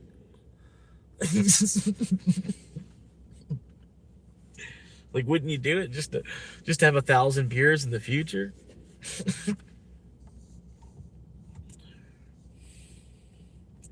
For the price of one beer today, just to see if you'd be like, yeah, well, I need to put the 1,000 beers. And 1,000 beers, like, plus the rate of inflation, that's a lot of money. That's, you know, it's still gonna be 1,000 beer. 1,000 beers is 1,000 beers, regardless of what the dollar's worth. You know what I mean? Like, beers is the new currency. You know, like cigarettes became the currency because at least you know tomorrow a cigarette's still gonna be worth a cigarette. You know, I mean, just like 1,000 beers is still 1,000 beers.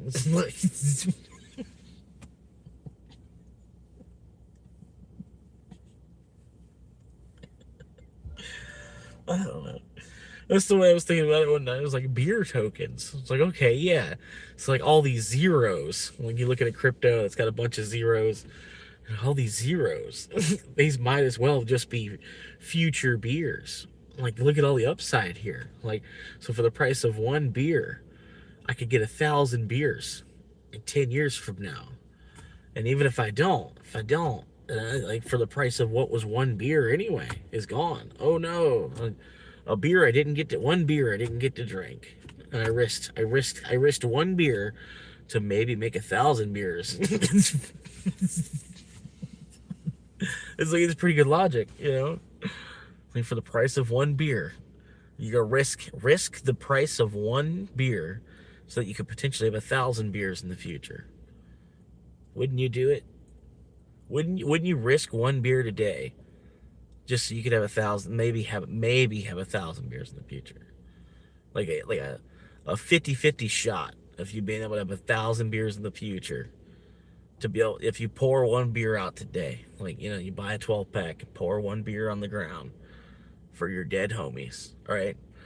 And then because you're doing that, you're buying 1,000 beers in the future too, right? That's, I don't know. That's what, but all these zeros, like I said, I was like, it's all these zeros is nothing but potential. You know, nothing but opportunity. Like, it's like, you know, the zeros, like, only go up from, it's like, these might as well just be future beers.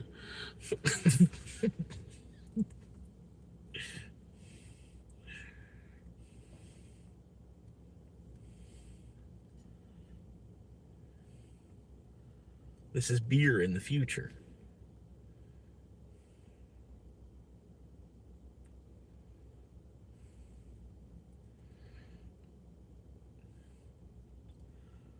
That's why I got a special crypto wallet that's just called beer tokens. And that's where I keep all my tokens for beer.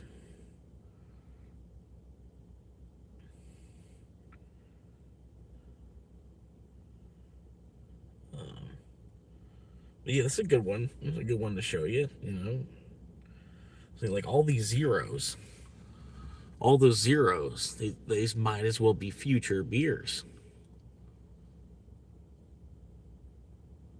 Right? Each zero is potentially a future beer. Does it make sense yet? No.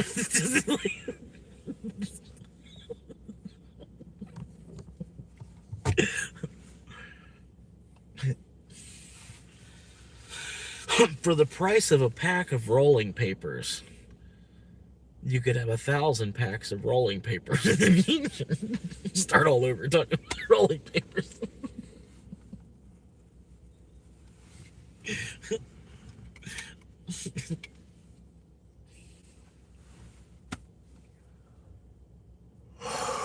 Oh man.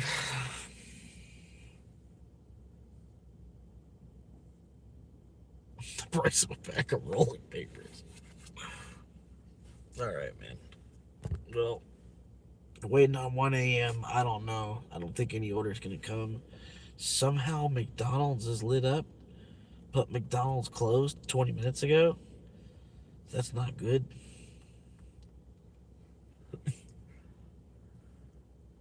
McDonald's is the hot spot. All right, I'm gonna get something to drink.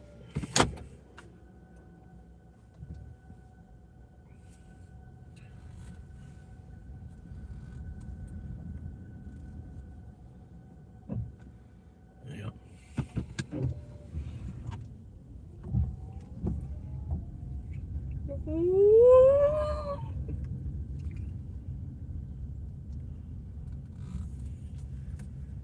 You like the way that sounds?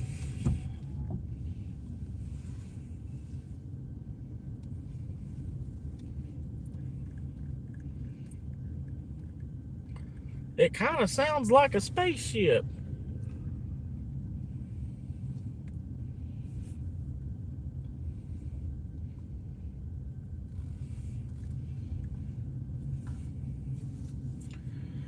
Well.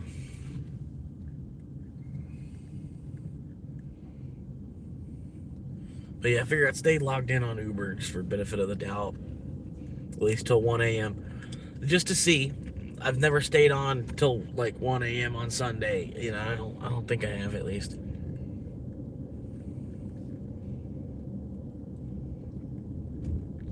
But yeah, stay on till 1 a.m. on a Sunday just to see what it is, see what happens.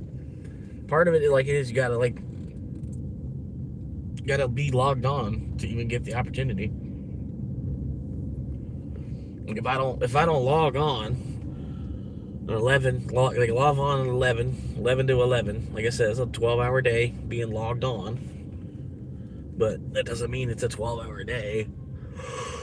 12-hour day logged on the app, praying for an order.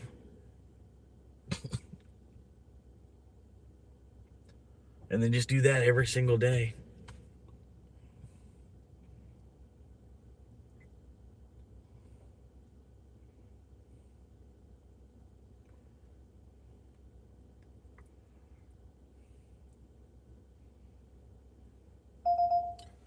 Oh shit, $7 12 mile. Fuck that. Fuck that. Not even a good 12 mile either. I'm logging out. I'm sorry. Wow. I don't want them to give me that as a direct order. As a trip radar thing. What is going on with this light? Come on, man. Am I pulled too far forward? I think I was. Okay, come on. Come on. There we go.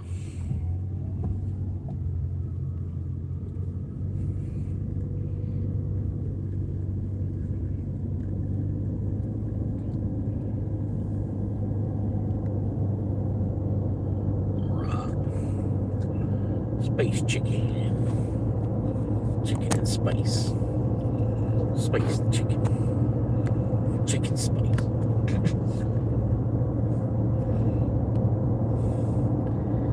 Anyways, I'm off. Catch you next time and have a good night. Sorry, I'm just now reading that. 50% chance of 1,000 spuds.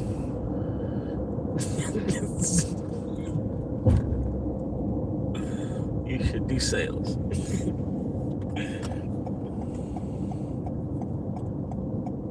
You should be in sales.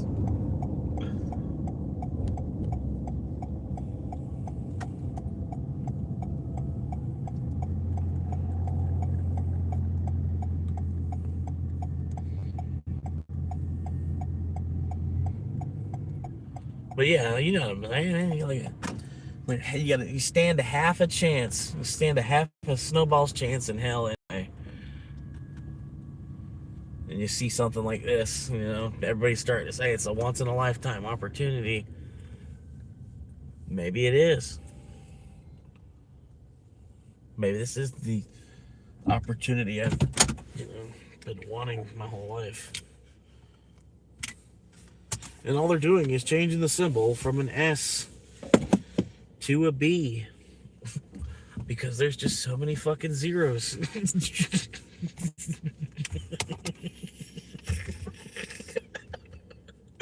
The new currency. The old currency is only worth fractions of the new currency. It's only worth decimals of the new currency. Just like the same thing that was happening in Germany in the 1930s, right before we went to World War II. What do you think is about to happen?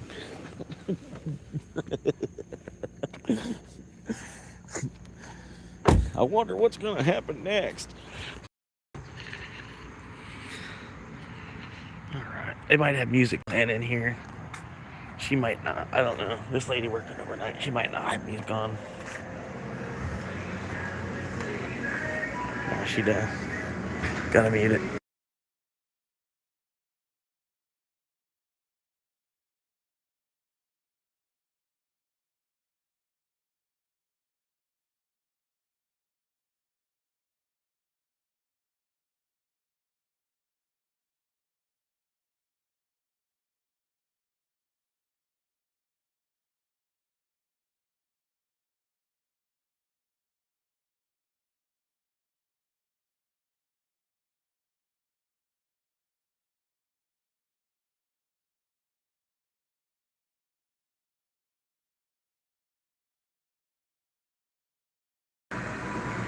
Oh God, like, there's always Eskimo piss all over the place.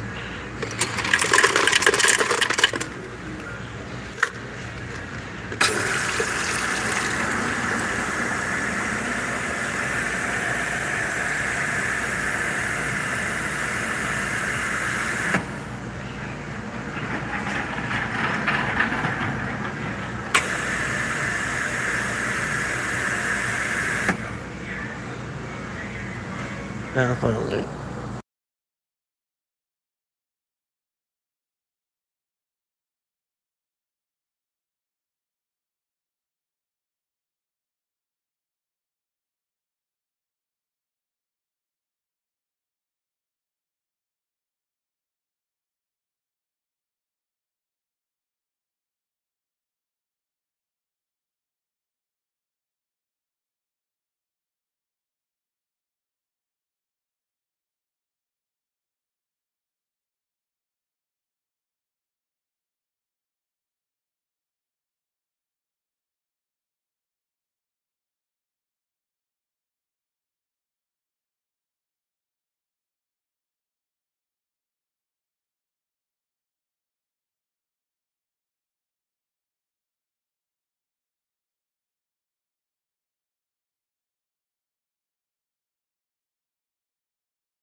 Transaction complete.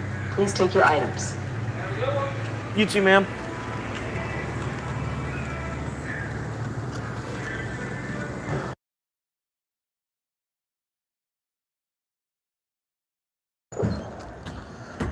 Alright. They don't have Zephyr Hills water?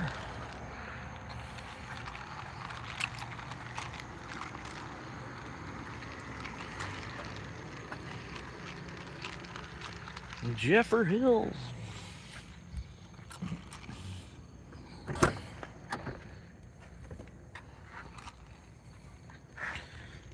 What's going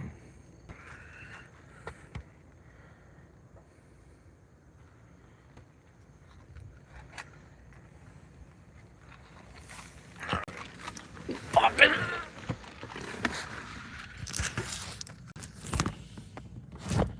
Yeah.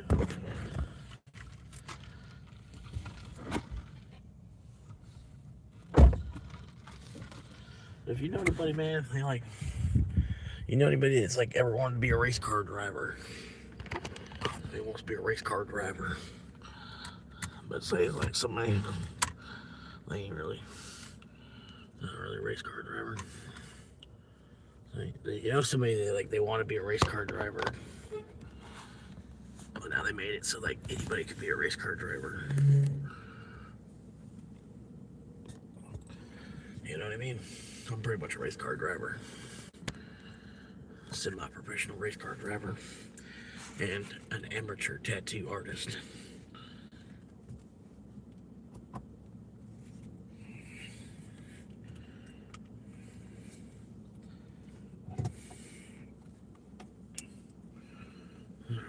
Plug that in there. Oh, what the hell was that? What did I just plug into then? What the fuck was that? Alright, so I guess Uber's not gonna give me anything. Nothing on Uber. Half hour wait. Just keep waiting.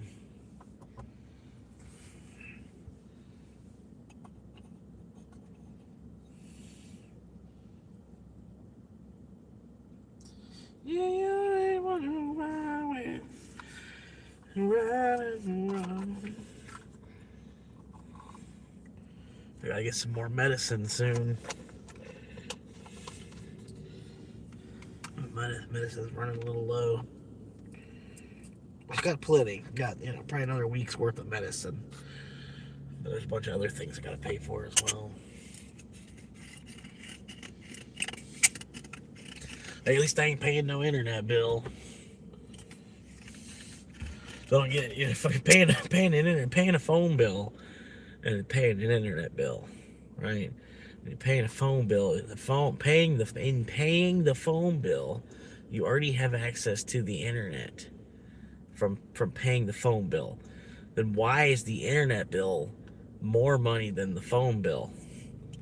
Why is the home wired to the ground internet bill, why does it cost more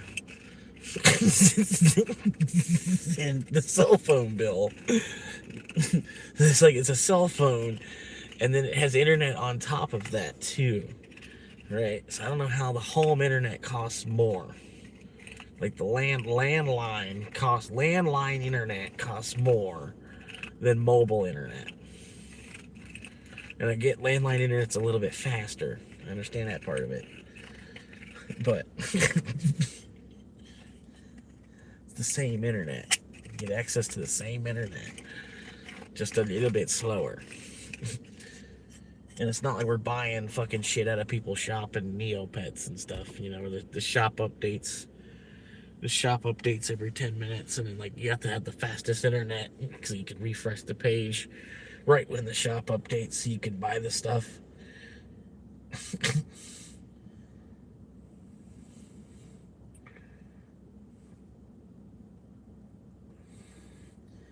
Freaking Neopets.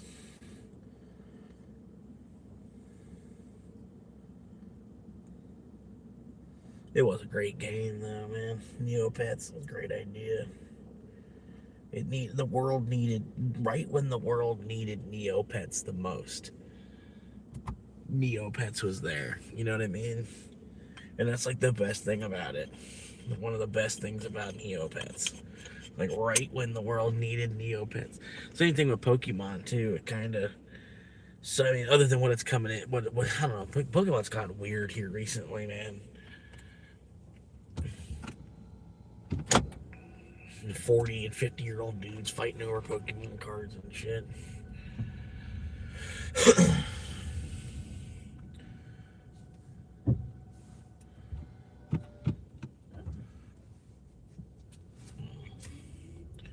Camera angle looks a little off, and so whatever. Not worried about it.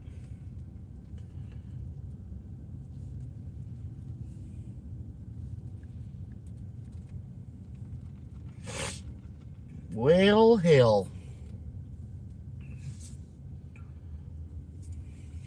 Dude, this guy's like always sleeping here.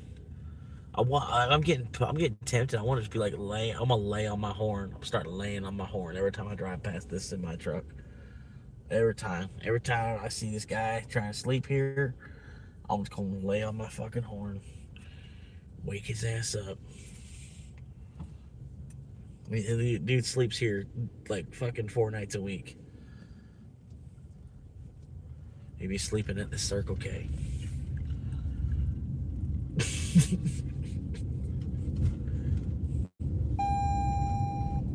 Oh, god damn it. They caught me.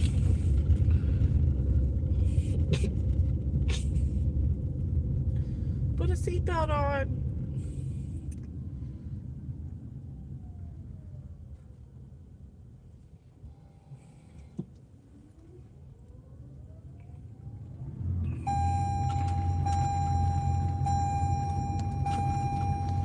It's gonna get worse. Hang on.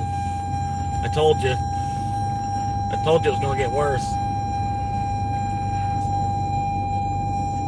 1, 2, 3, 4 o'clock.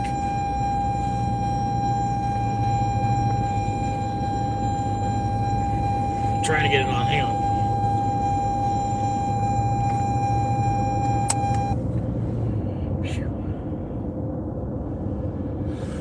She'd be like, she gonna blow, man. Fucking, oh my god.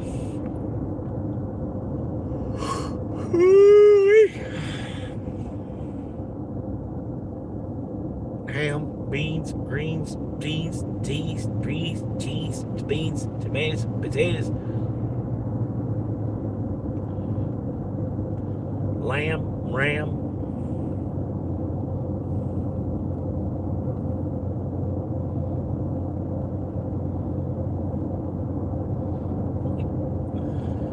This guy came in today. He's like, yeah, I'll buy, man. He's like, I sold all those Chihuahuas. I sold all the puppies. He's like, I'm gonna buy. He was buying something for his friend, or they needed something. They're working on some kind of project together or something. I don't know. And he's like, I'm gonna buy. I sold all the puppies. I sold all those puppies. It's like, look. He opens up his wallet, and it's just, it's like, fat full of fucking paper money. I was like, hell yeah, man.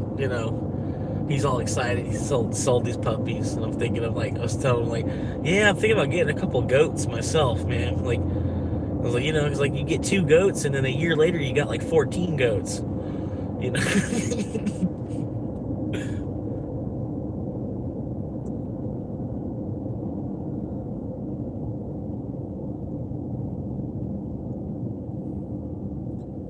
But yeah, they were talking like they knew what I was talking about, like even wanting to breed goats for, being a goat breeder. Like some people hear you say you want to be a goat breeder, and like, oh shit, this guy's trying to have 3 wives.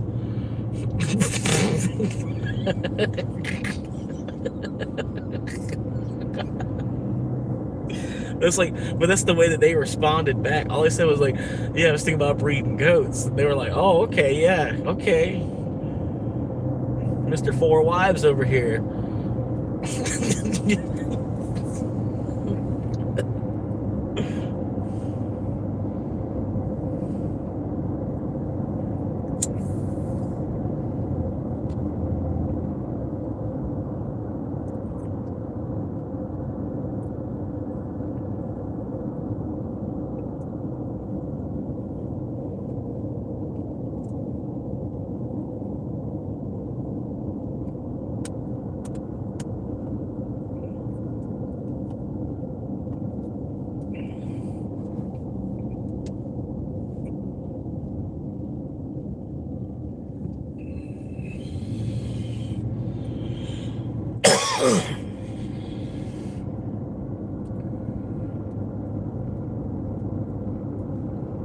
Camry.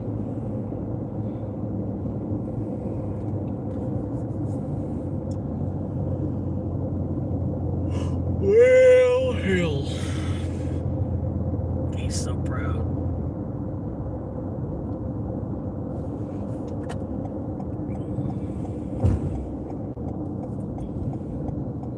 Where should I sleep tonight?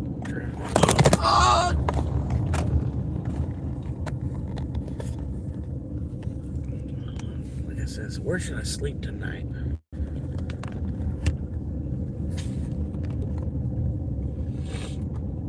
I can't. Maybe it's on the good.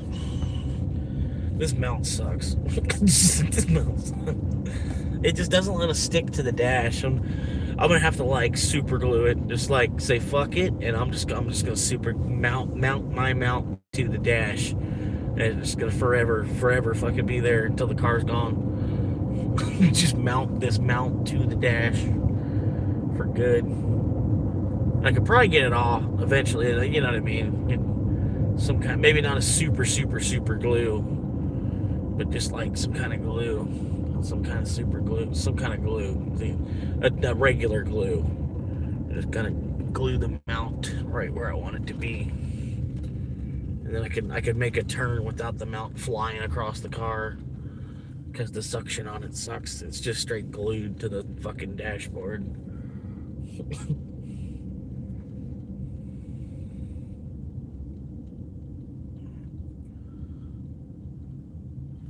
Get that spray away glass cleaner.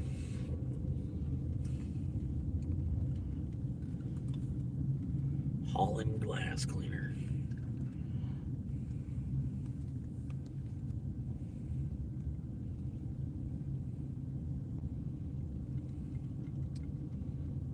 Should be alright. It's alright. Could be a good spot right here.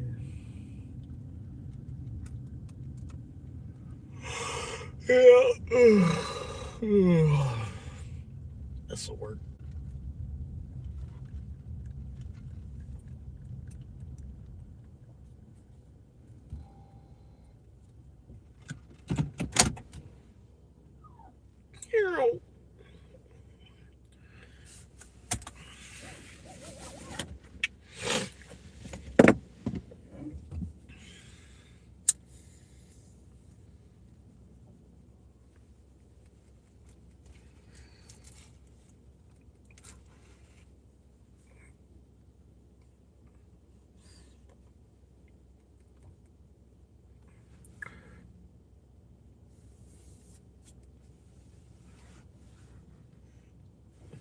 But hell yeah, man.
Well, all right, man. I'm gonna go. You have a good night. I'm gonna try my best to get some sleep. I didn't sleep too well. Well, I slept well, but I didn't sleep for too long last night. So hopefully I sleep for a little bit longer tonight. Didn't go to bed until about 5 a.m. and woke back up about 8:30, 9 o'clock. So I'm gonna try to go to bed, get a little bit of rest, and I'll probably be live tomorrow. I was thinking about heading up to Gainesville. Just, I don't know, probably feel like, I definitely could make some more money up in there in Gainesville, I bet. And it's not going to cost me too much on gas for like to ride up to Gainesville. It's not that bad, you know. Fucking maybe cost me a gallon of gas to go up to Gainesville and then actually make some money on a Monday and Tuesday versus hanging out here all day long. You know, like I said, it'd be nice if you could just like log in and like make $100 in like 5 hours. You know, you log in and just have the orders come in and make like $100 in like 5 or 6 hours and then be done. It doesn't have to be a 12, 14-hour day. It's just the city sucks. But anyway, I'll probably be live tomorrow. Have a good one.